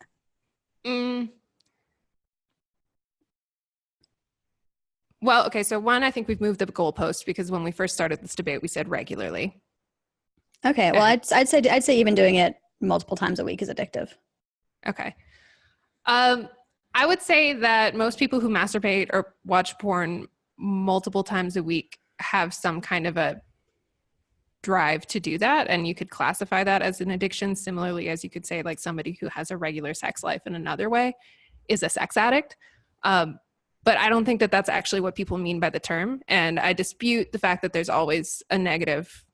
I don't think it's always a negative thing to masturbate or watch porn multiple times a week. Here's where I would Here's how I would make the value judgment, okay? So you have like the dopamine system in your brain. The dopamine system responds to reward stimulus. So if there's something that, the basic purpose of the dopamine system is to motivate you through life. So when something good happens, you get a dopamine rush. Or when you're really motivated to do something important, you get a dopamine rush and it spurs you to action. That's the dopamine system. So like, getting a great romantic partner and having sex with them, it makes sense to have a dopamine rush in that situation because it's something earned versus like masturbating or watching porn, you're hacking the dopamine system. So you're basically giving yourself this massive reward for this activity that is a total waste of your energy. And by doing that, like what happens after you masturbate is, this is both sexes. There's other effects. There's other effects when it comes to men that are more severe, but in both sexes, when you masturbate, you get a massive dopamine rush, and then you get your levels of prolactin, I believe, they rise, and that prevents dopamine from being able to rise again. It basically holds your dopamine down for 2 weeks after the point of orgasm. So you're giving yourself this. It's like doing cocaine. You're giving yourself this high, and then after that, you're preventing your dopamine system from being able to respond in a full and complete way to the true stimuli of the world around you. Okay, so I want another word. Let's keep going a bit. Okay. So the idea of whether orgasm is healthy or unhealthy in general is like a whole nother concept. But I don't think that masturbating is necessarily a bad thing, even though it's like unearned, as you would say. Like, I think it could be earned. Like, perhaps you're not looking for a relationship and you want to have a healthy single life. And orgasm is a very natural thing to desire. And you could be rewarding yourself for having a healthy single life. It's the same argument though. Like, let's say your goal isn't to have a relationship. Let's say your goal is to write a great novel. When you're writing that great novel, dopamine is still guiding your path. Like when you're on a great jag in your novel and it's all coming really natural, that's like dopamine is playing a huge role in allowing you to do that. Mm-hmm. Or you get up in the morning, you're motivated to write. That's dopamine. You wrote an amazing chapter. You feel great. That's dopamine. It's all dopamine. And when you're masturbating all the time, what you're doing is you're basically holding your dopamine levels down. Like you're giving yourself a big bump when you're masturbating at night or whatever, and then you're holding your dopamine levels down. So when you're actually trying to do the important thing, which is writing your book, your dopamine levels aren't varying as much and they're staying at a low level. So you're feeling like, oh, I don't really feel like writing. It's hard to get into it because you're sabotaging yourself and all the important things in your life to get this rush. It's like doing coke all the time. You say that for people masturbating, but you wouldn't say that if somebody had a girlfriend while they were trying to write a novel. I don't think. I'd say if someone had a can I cut in? No. I would actually make the same claim. I'd say if someone had a girlfriend and were trying to write a novel, then they probably shouldn't be having sex to orgasm every day. It's similarly, it's a waste of your vital energy, and it brings your dopamine levels down. Can I cut in here and just maybe bring up something that Sure. would move this forward? So I think the perception of masturbation, which is a good, probably an accurate perception, is that it's not doing anything helpful for you. And what the reward system in your brain is supposed to do is it's supposed to reward things when you do stuff that's good for you, and it's supposed to punish you when you do stuff that's bad for you. And so I think the trap with masturbation, which is the same trap as anything that you can get addicted to, is that you're doing this thing that isn't going to benefit you in the long term, but you're doing it all the time to the detriment of other activities. And so you wouldn't say that just the fact that somebody does something every day means they're addicted to it, right? Am I addicted to food because I eat every day? Am I addicted to brushing my teeth? What if I'm writing this novel? If I'm writing the novel every day, am I addicted to writing? So clearly I think there's a qualitative difference between activities which can be termed addictions and activities which can be termed healthy. And I think the difference is that the healthy behaviors are actually good for you. No. There's two. It's a 4-quadrant thing because we have to distinguish these addictive, non-addictive, healthy, non-healthy. And actually, now that we've talked it out a bit more, I do think there's things that can be addictive and healthy. Like, let's say you can become addicted to writing the book, and then that can be a really healthy thing. Anything that causes a dopamine rush can be healthy. So, sure, but I wouldn't call it addictive. But you can become addicted to running because it produces a endorphin and dopamine. It produces a high. But sure, I would say things that are unhealthy and addictive are especially pernicious. And we pathological addictions. Yeah, pathological addictions. I'd say anything that's provides no value to your life. Well, it's a word. It's like in the psychological literature, which is something that's like harming you over time. Like if it's something that's helping you over time, then even if the behavior looks addictive, it wouldn't be called officially an addiction. And if it seems like neutral, but you're addicted to it and you're in that dopamine roller coaster with it, then it is harming you because it's taking vital energy away from the important things. All right, I guess okay. I want to hear Katie's response. I want to hear Katie's response. The showdown is over. The showdown is over. Let's have some last words.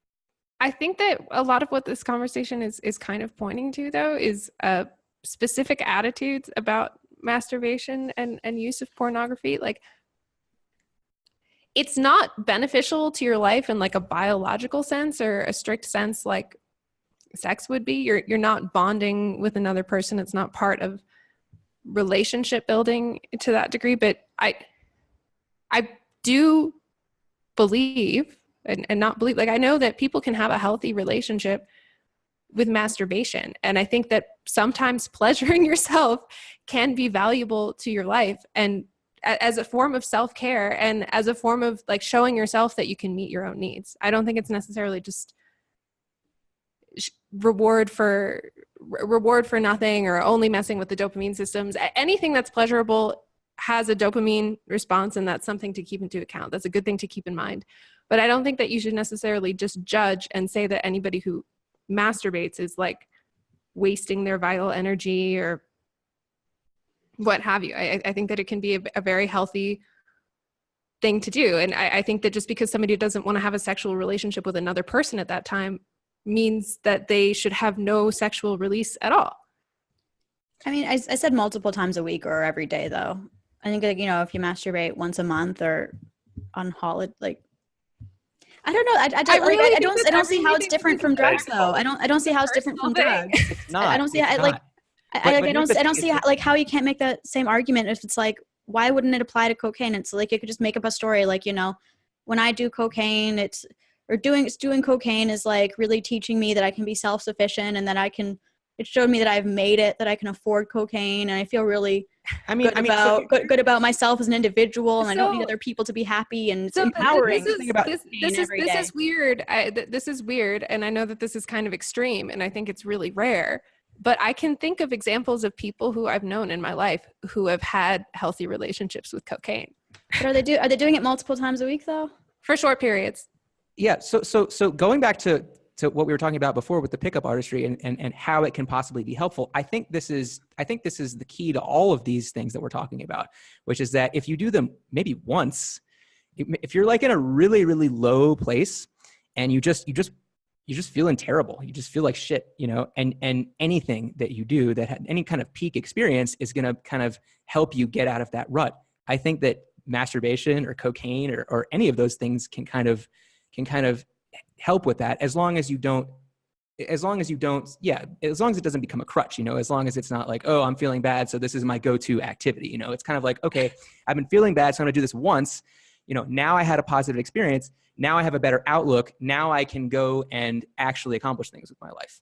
So I think it can be positive if you're in a really kind of bad place. If you're there was that story about a guy who was planning on committing suicide, and he went down to like Los Cabos or something with a few $1,000s and did a bunch of drugs and slept with some ladies of the night, and afterwards he was like, life's not so bad. Yeah, that's exactly what I'm saying.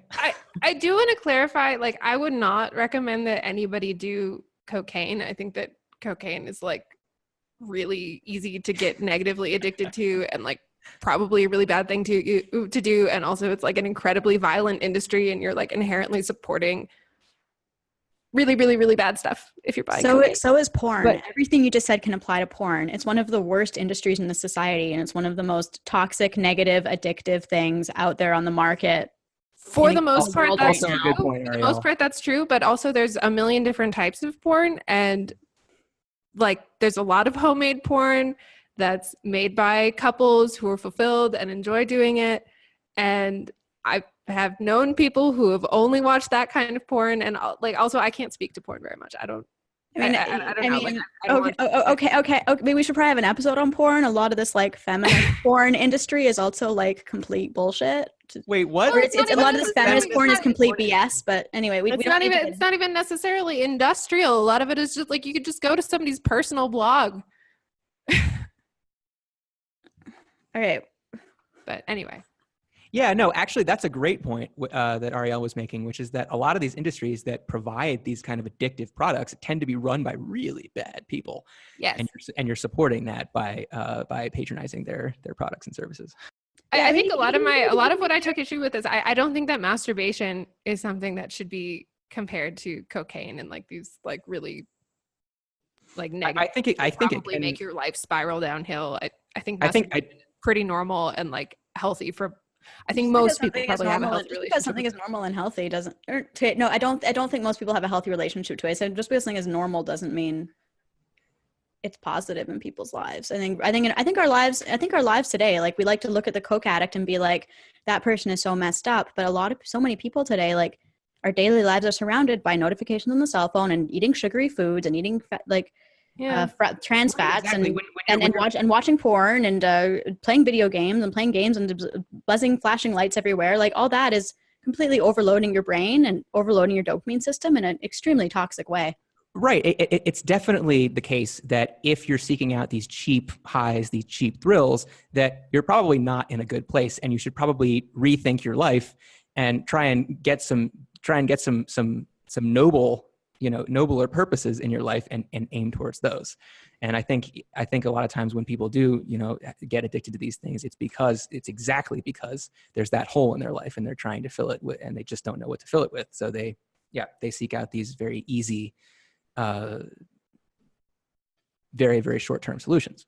It's pernicious I think too. I think in most cases, if you demonize masturbation or tell people that they shouldn't masturbate, it's going to lead to worse consequences, because like sexual energy for a lot of people, and especially for men, gets pent up.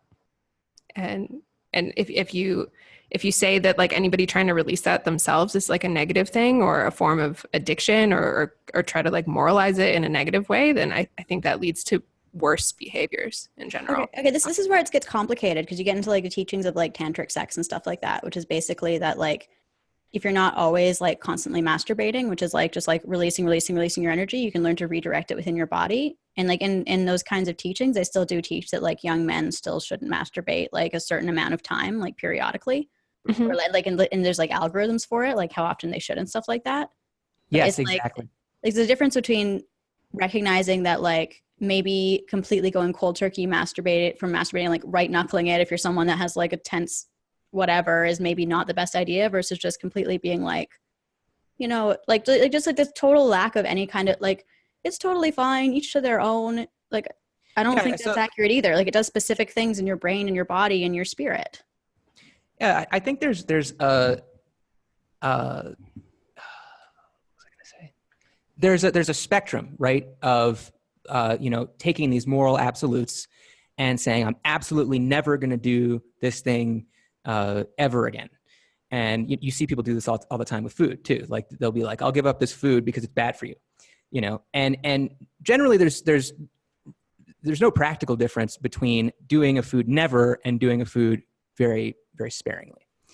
And so I would say that with a lot of these kind of, cheap high behaviors that we've been talking about, I think that's usually the case. Usually you can do it kind of once in a while, and it really isn't gonna have a negative impact on your life. And I think that something like, never being hedonistic, never giving into your desires can also be harmful.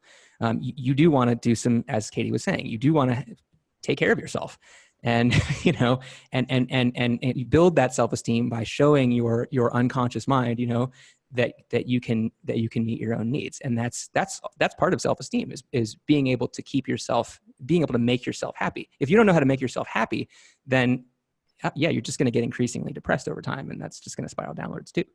So you don't want to there's problems with being just completely hedonistic and just always doing whatever your short-term desires say. But there's also problems at the other end of the spectrum with being totally a moral absolutist and being like, I will absolutely never, ever, ever do this behavior. It's hard too, because like once you've been addicted to something, it's hard to do something in moderation. Like for me personally, like I can never smoke a cigarette again. Like I just can't for the rest of my life. That's true. If I had never been addicted, then I know if I have friends, they can just smoke for fine. But like I could probably, like if I watched porn, I could just watch it and be like, okay, whatever, and just walk away because I've never been addicted to it. But when you have a past of being addicted to something, it's really hard to I totally agree with that. Yeah, those neural pathways stay. Like they might kind of get covered up over time, but you can reactivate them, and they're still. I totally agree with you. If you have a history of being addicted to a specific behavior, then you should definitely fill the hole with some other behavior. So if you're a sex addict, no more sex. That's where it gets. That's where it gets hard. Like that's where it gets hard. Like with food too, right? Like it's hard if you have an addictive relationship to. Yeah, imagine this is a big problem with the role of sugar in our society. Like imagine if you went to a restaurant and you're an ex-cocaine addict, and then you're like, okay, well, I'll order a main, and then on the dessert menu it has like, do you want a gram of pink champagne or something? Yeah, it's just everywhere. I mean, not only that, but like food is something that you need to survive, so you can't get rid of it entirely. Actually, so I I was addicted to food. You can be addicted to food, or you can be addicted to certain foods. Mm-hmm. And that's why I went 3 weeks without food one time. I was just like, let's see how long I can go without this. And after 3 weeks of not doing anything, you will no longer feel a psychological dependence on it. That being said, of course, you need food and you need to eat every now and then.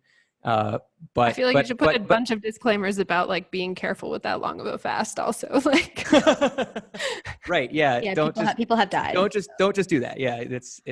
It can, yeah, exactly. It's dangerous. And yeah. You do your own research and consult your doctor, because I am not a physician. Also, none of us are recommending drugs. Yeah. Don't do drugs or sex or masturbation. Don't do anything. I'm not recommending. Ever. I mean, and if you say that we told you so, then, have some responsibility for yourself. The multiversity made me do it. Well, this is the question for about entertainment addiction. purposes only. Anyway. Right. What's that, Kurt? When the question about addiction. So when does it become a problem? Like when does going out and meeting people in a club or on the street or whatever, when does that become a problem? Because I think, like, if someone does it for a few hours a week, that's probably pretty healthy and like contribute to their social life, as long as they're not, like Ariel was talking about, like deliberately using these people to step over to increase their skills or status or anything like that. I think that's something very healthy for people, but it can become an addiction as well. Like with Owen Cook, he went out, I think, for 3 years straight. So every single day for 3 years, he would go out and try to meet women. I mean, that's definitely an addiction. Mm-hmm. Yes. It's definitely psychological. It's complicated in this case too, because there is an element of skill building. If you're trying to build, and when you are skill building, you kind of do have to do something every day for a while. Yeah. I guess we should also, I mean, Owen, like pickup artist, it became his profession. Yeah, I was going to say that. Yes. It actually was furthering his career to do that. And so there was an element of benefit to it. Yes. And here's the thing too, something very important. So it's not just about sex. So when people go out, like if you watch that video with Jeffy, he talks about getting into state. I don't know if it's clear without the context what he was talking about, but he was talking about getting into it's hard to describe, but it's like an elated state of being, so, or a flow. I guess that's the best way to talk about it. So when you go out and talk to a bunch of strangers, and maybe even if they reject you, suddenly your eyes go bright and you feel at ease, and it is like it's like a drug. Jeffy even described it like a drug. Like he would see people going into state for the first time, and they said they're like floating around, like standing on one leg, because they're like, I don't care what anybody thinks of me. And it takes skill, and it takes patience to learn how to control that, just as it would if you were like to be on cocaine and be relaxed and cool about it as well. Yeah. One thing I wanted to talk about today, I found the David Dita readings really interesting. I actually read like the first 50 pages of that book, and I would be really interested in talking about Way of the Superior Man. Yeah, The Way of the Superior Man. And I would be really interested in talking about what we think of this idea of like feminine and masculine polarities, and whether the relationships between men and women, or the relationships between people, really do fall into this polarity in the way that he describes in the book. Yeah, well, clearly, as we've talked about on previous episodes, men and women have biological differences, and men and women have cultural differences. And some of the cultural differences are extremely deeply ingrained, and some of the cultural differences are pretty shallow. But I definitely, just reading the excerpts of that book that we read, the Way of the Superior Man, I would say that the differences that he points out, I agreed with them. I thought that they were probably true. So the There's whole something- sort of women are more emotional in general, and men are a little bit more analytical, logical, that type of thing. There's something worth noting. He is kind of talking about men and women, but he is talking about like the archetypical masculine and feminine, or divine masculine and feminine. And he points out in the preface, he says, "Well, I could have called this book The Way of the Superior Person Who Has a Masculine Energy, but I thought that was a bit wordy." So he's talking about, like, even if someone say there's a lesbian couple and one is more masculine and one is more feminine, then this would apply. And or even says, well, maybe in a couple, some people will be more masculine some days and more feminine others, but there's still something that needs to be understood about that masculine quality. Exactly. And this is a source of confusion for people about Jordan Peterson as well, because he talks about masculine, and feminine archetypes, and how, and people twist this around to be like, well, you think that women are chaotic? And it's like, no, the divine feminine is chaotic. like men can embody this and women can embody it too. It's just that women, are associated with the feminine and men are associated with the masculine. But of course, they each contain each other, and there's a lot of interplay and all that. There is kind of an undercurrent, though. It's important to note, like when we're saying masculine and feminine, yes, a woman could be more masculine or a man could be more feminine, and both contain both within them. But it is assumed that most women are more feminine and most men are more masculine. And I don't think that we should try to just say, no, it's about the masculine and feminine. It's not about men and women at all. Like that's kind of dishonest. Right. And that's what I was saying when I talked about the sort of biological tendencies of men and women. I would say that men are biologically predisposed to be more masculine and women are biologically predisposed to be more feminine. I think that these are tendencies, and I think that the tendencies that are discussed in this book are pointing to something real. As always, like, I think the differences between individuals are generally greater than the differences between the groups, but I think that they are pointing to something real. And So which qualities? Well, qualities, and one quality that he mentioned was a feminine tendency to kind of speak in terms of emotional states at the moment. Yeah. So a woman, I think the chapter is called "A Woman Doesn't Lie" or something like that. Women are not liars. Yeah. And this, I don't know. I need to sit on this a little bit more, because when I read this chapter, I did find it a little bit, it did come off as a little bit offensive and overgeneralizing. And I don't think that women are always, or maybe even most of the time, coming from this emotional place. Like the way that he described it, like what a woman says is like something that a cloud that blows in the wind or something, seemed a little bit demeaning. But I don't think that's true all of the time, but I do think that it's pointing to something that maybe women do sometimes that men usually don't do, which is... Well, and he specifically qualified that. He said, well, obviously women sometimes speak in the masculine way, which is they mean exactly what they said. But he said they tend not to do that. Yeah.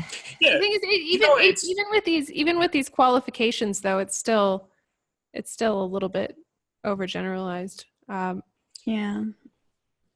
Yeah. Well, I find it really funny that we think about this, like that you would be offended that he would point that out. I mean, I guess if it's really not true, then that's another thing. But if it is true, and there's these two ways of thinking about the truth, and we assume that the masculine way is the right way, whereas actually both of them are equally valid, then we shouldn't be offended that one takes priority sometimes. That's another thing that he says. It's just, they're just two different kinds of truth. It's interesting. Like, I feel like if he had, like, it's interesting because I feel like if he had presented it this way, like he was like, this is the blue truth and this is the red truth, and the red truth is very literalistic and analytic, and the blue truth is metaphorical and emotional based, then no one would be offended by that. It would just be like, okay, sure. There do seem to be those kinds of two kinds of truth, but like where it gets to where people get offended is when you say one is masculine and one is feminine, and women tend to talk in this way and men tend to talk in this way, especially it gets to like where there's like there's messy implications from that are hard to sort out. Well, and I think that feminism teaches that, at least the more recent forms of feminism teach that there basically are no biological differences between men and women, and that all of the differences are cultural and probably can be eliminated. And I think maybe that's where a lot of the offense comes from, is a lot of us grew up in around kind of feminist ideas. Certain forms of feminism, for certain feminist schools teach that, others definitely wouldn't. Different feminist schools would teach different things. I mean, one idea of feminism also is that like feminism has really done a lot to elevate the voices of women. Like in past times, it would just be assumed that women weren't able to speak in an analytic way, or that what they were saying didn't actually carry like weighty truths. And in the modern day, we do tend to give women's voices more weights because of what's happened with feminism. And a big part of that is like a big part of when I was reading that chapter, I was thinking like, okay, if a man really internalizes this, like how does that work with consent? Like if a woman is like saying like, no, I don't want sex, and a man is like thinking like, oh, she's speaking in a symbolic way, if I do these different things then I can, like it just, that's where it gets to be messy to me. And I don't know how you would parse through that with this idea.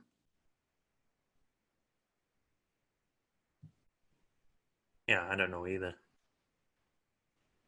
I guess I should finish reading the book. I don't know, maybe he explains what he means later. Yeah, well, I don't think there's, not that I remember, there's not really anything about consent in there. But that's, that's a funny thing, because if a woman clearly said, no, I don't want to do that, then it's more likely that she's speaking in this firm, masculine kind of truth. But the example he gives is when a woman says like, no, I don't want to go to the movies. And he's like, yes. Oh, darling, I'll bring you to the movies. And he swings her around, and then she's like, okay. And it just seems like you could just easily interpret that as applying to sex. I mean, if she says okay, then I would say that's consent. But like, yeah, so she has to get to that point. Right. He says, Yeah, you might ask her, do you want to go to the movies? She might reply, not really. Then you hug her and spin her around and say, let's go to the movies. And she says, okay. Is that bad? If you were to apply that to sexual, like there is a way that we have this idea in our society that there's ways that it's really important that men actually listen to what women are saying and pay attention to their expressed preferences and desires. And this is almost saying like, no, don't do that. So I'm wondering, like, I'm not necessarily trying to reject this idea, but I'm just wondering, like, this idea in this chapter, like, how do you square it with that idea we've made, which does feel like progress to me? Yeah, well, I guess the part of it is sometimes, well, I don't want to say it. Sometimes no isn't a no. That doesn't sound right. It's not right. That doesn't sound sometimes right. sometimes a no is a temporary no, right? Like I don't want to do that right now, but maybe later. Yeah. That's true. Yeah, it's very sticky. Like, well, and it can obviously, like this pickup artist stuff, it can lead to a man being like, oh well, it can lead to extreme places that are obviously really toxic and harmful. Yeah. Okay, so I don't like the coding of these two types of truth as masculine and feminine. I've definitely seen men get carried away by their emotions and then say ridiculous things that they don't mean, or things that they change their mind on later that are driven by a particular emotional state. And yeah, this is describing a tendency, not an absolute, like men only do this and women only do that. And you could code them as feminine and masculine, just say that men are feminine sometimes. Like that's a way you could frame it. Exactly. Yeah, you could frame it that way, but it's definitely implying that this is like women's default mode of speech. And I don't know. I don't think it's your default mode of speech, but I think for a I lot of don't women it agree with is. that assessment. Or Ariel. I don't like this, like, I'm not like other women kind of thing though either. Do you feel like women are by and large like you in this way? Or do you feel differently from other women?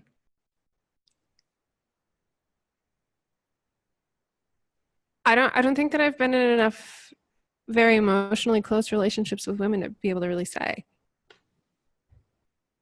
To have a lot of experience with a lot of different women on how they express their preferences when they're driven by emotion. Yeah, I don't think I could really tell you. In my experience, it certainly seems to be what David Data is saying seems accurate, at least on average. I think for anyone though, and maybe this is especially for women, but definitely I think this is true for anyone, like what they want at any given time. If you ask a person what they want to do or what they're in the mood for doing, that's dependent on their emotional state in that moment. Well, sure. If you ask them what their mood is, they're going to tell you what their mood is. Well, and if you ask them what they feel like doing this afternoon, it's going to depend on what their mood is. Like if I'm in a really active mood, then I might be more inclined to want to go for a hike. And if I'm in a lazy mood, then maybe I want to stay in for a movie. And if my mood shifts, then it'll change. Like if I get a devastating phone call about my dog just died, then I probably want to leave the party. Yeah, and this is why people say don't go shopping while you're hungry. Right. That's definitely the case. Yeah. David Dita, though, he's presenting a model where there's two ways of having preferences. Like he's saying basically the masculine way of having preferences is you have your goal and you pursue it no matter how you feel. And he would probably say that being able to shop while you're hungry and not buying a ton of crap is a masculine virtue.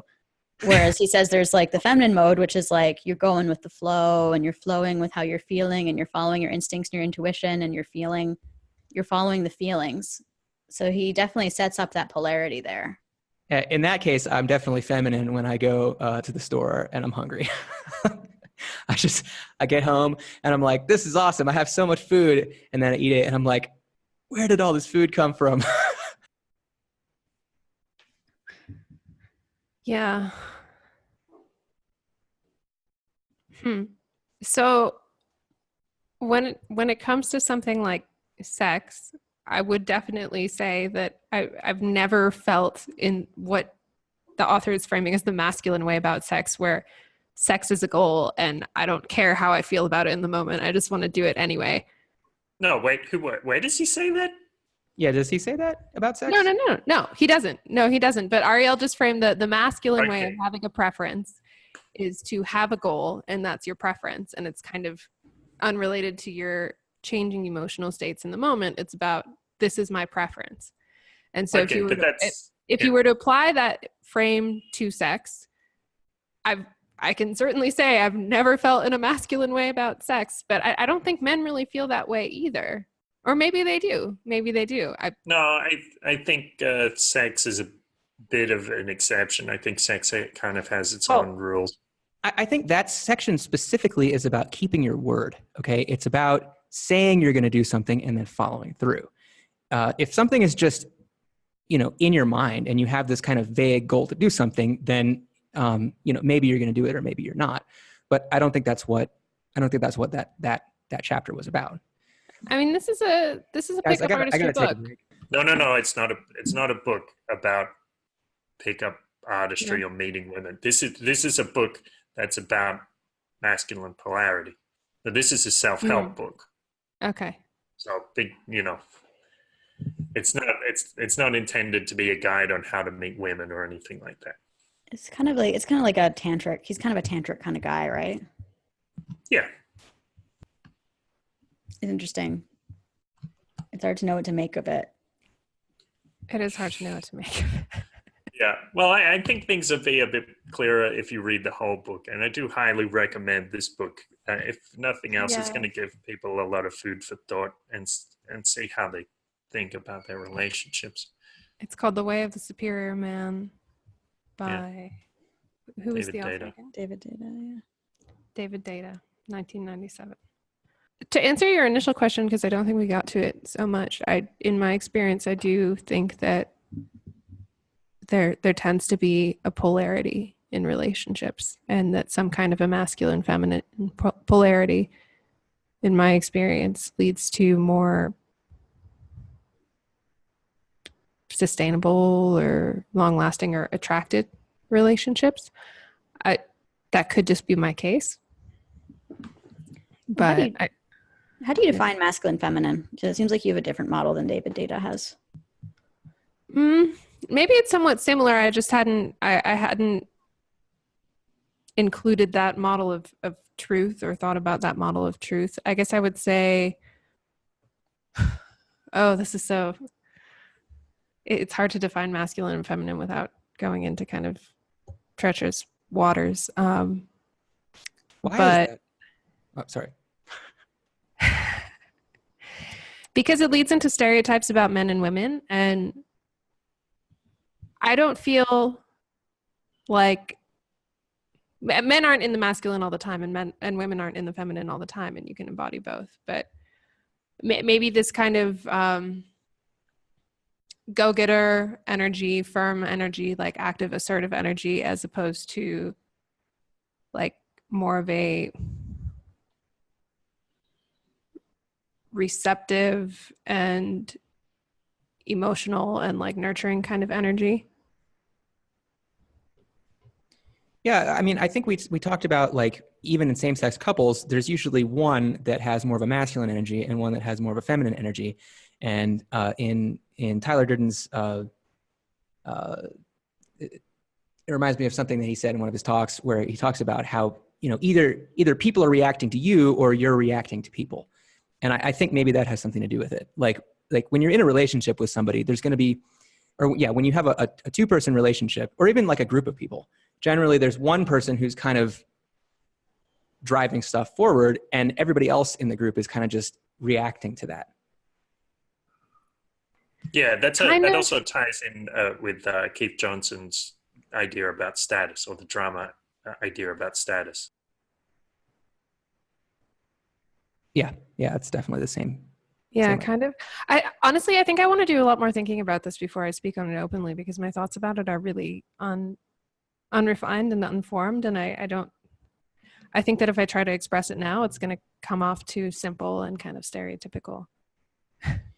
I mean,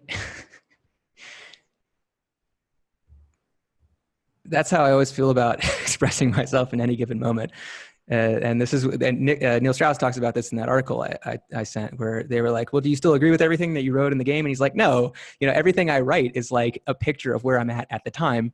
And then I go back and I'm like, well, I'm not that person anymore. At least I learned my lesson. So sure, but that's, I don't always agree with what I've said in the past, but in this particular case, I can tell you it's really nebulous in my own head.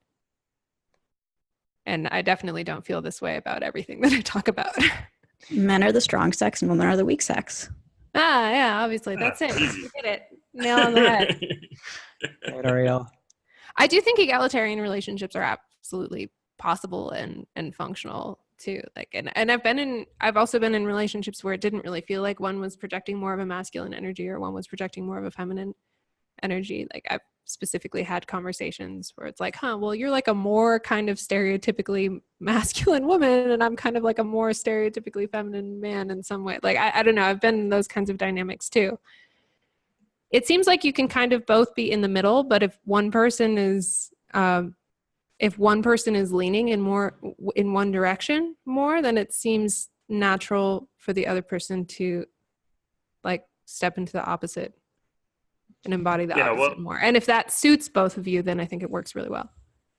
Right. Well, Data addresses this in the preface. I'll just see if I can find it. This force of attraction, which flows between the two different poles of masculine and feminine, is the dynamism which often disappears in modern relationships. If you want real passion, you need a ravisher and a ravishee. Otherwise, you just have two buddies who decide to rub genitals in bed. Each of us, man or woman, possesses inner masculine and inner feminine qualities. Men can wear earrings, tenderly hug each other, and dance ecstatically in the woods. Women can change the oil in the car, accumulate political and financial power, and box in the ring. Men can take care of their children. Women can fight for their country. We have proven these things. Just about anyone can animate masculine or feminine energy in the particular moment. The bottom line of today's newly emerging 50-50 or second stage relationship is this: if men and women are clinging to a politically correct sameness, even in moments of intimacy, then sexual attraction disappears. I think that puts it really well. Yeah.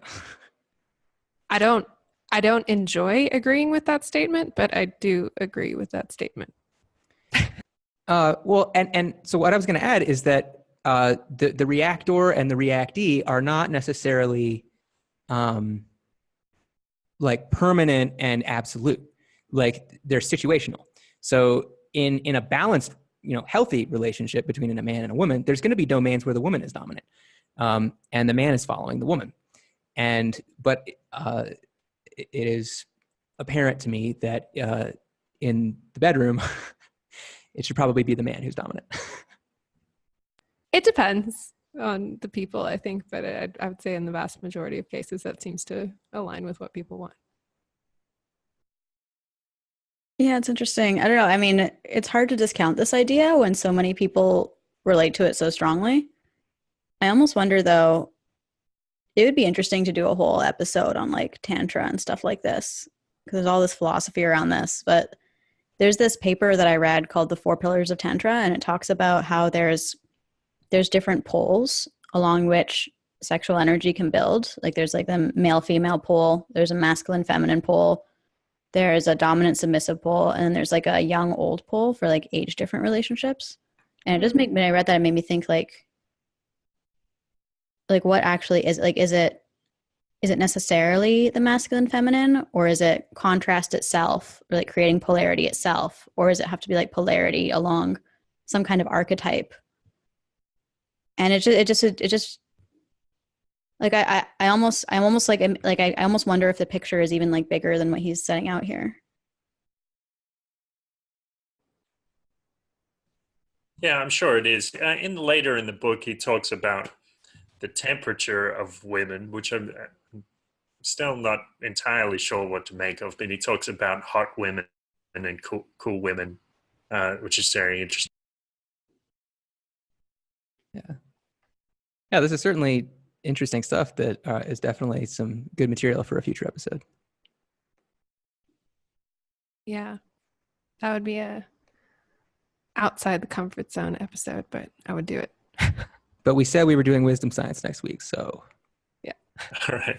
We're doing wisdom science next week. Every episode we've done so far has been a little out of the comfort zone for me. Perfect.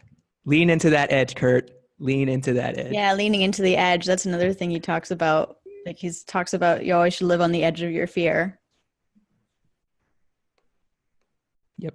A Tantra episode would definitely do that for me.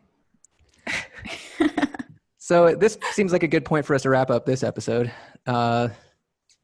Anybody have any final thoughts? I guess my final thought after this would be it humanized, like looking into things, humanized pickup artists a little bit for me. I don't think that they're all bad people who are necessarily just objectifying women. I think that the practices and the mindsets that they get into can be a little bit problematic, but also as like a self-help thing. And listening to some of the stories of these men who became pickup artists, it seemed like a lot of them were really socially awkward, really socially struggling people.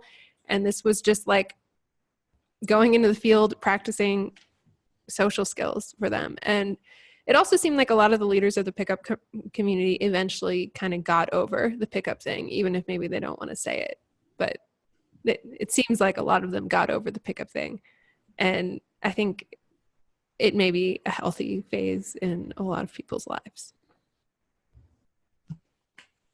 There was something where years ago I posted on some forum that people were very critical of this stuff, and I said, well, I've gained a lot from it, and I've learned a lot about people and networking and social skills, and learned a lot about myself.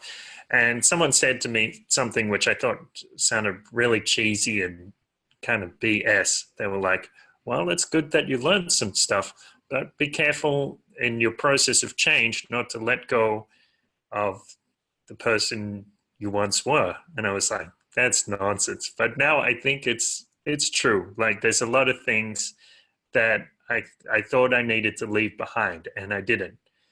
So that's a caveat for people who get into this, that think about what's really important. Like, how important is it to treat people well and be careful with them and be respectful with them, even if you have to, like, maybe you push the boundaries a little, but take care. Oh, that totally reminds me of our cult episode. Like, the idea that you have when you join a cult, you develop a new personality, and then leaving a cult is about accessing the pre-cult personality and like integrating it with, oh man, whatever you learned from running that. There's definitely a graceful way to leave the success with women community.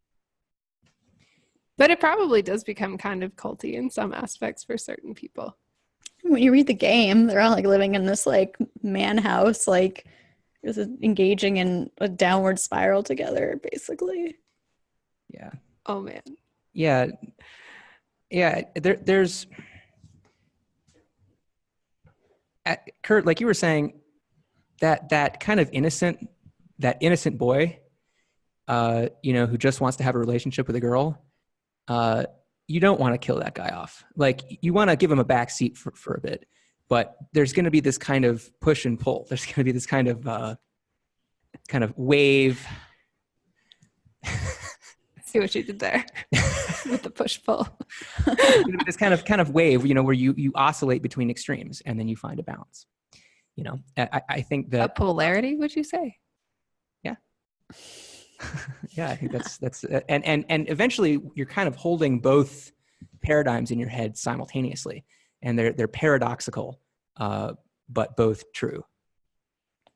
Dialectic.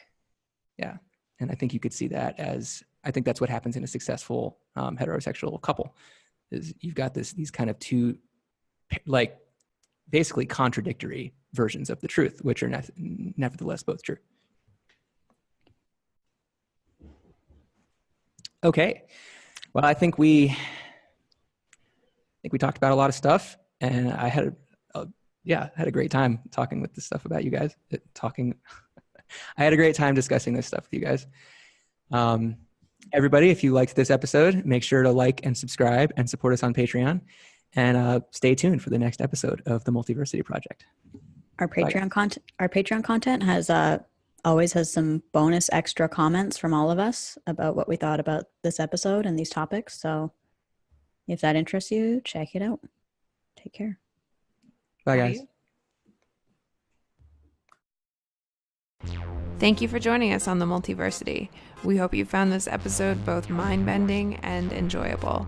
We can be found all over the social media space and at multiversitypodcast.com. If you like this content, give us a like, comment, follow, share, or support us on Patreon. Catch you on the flip side.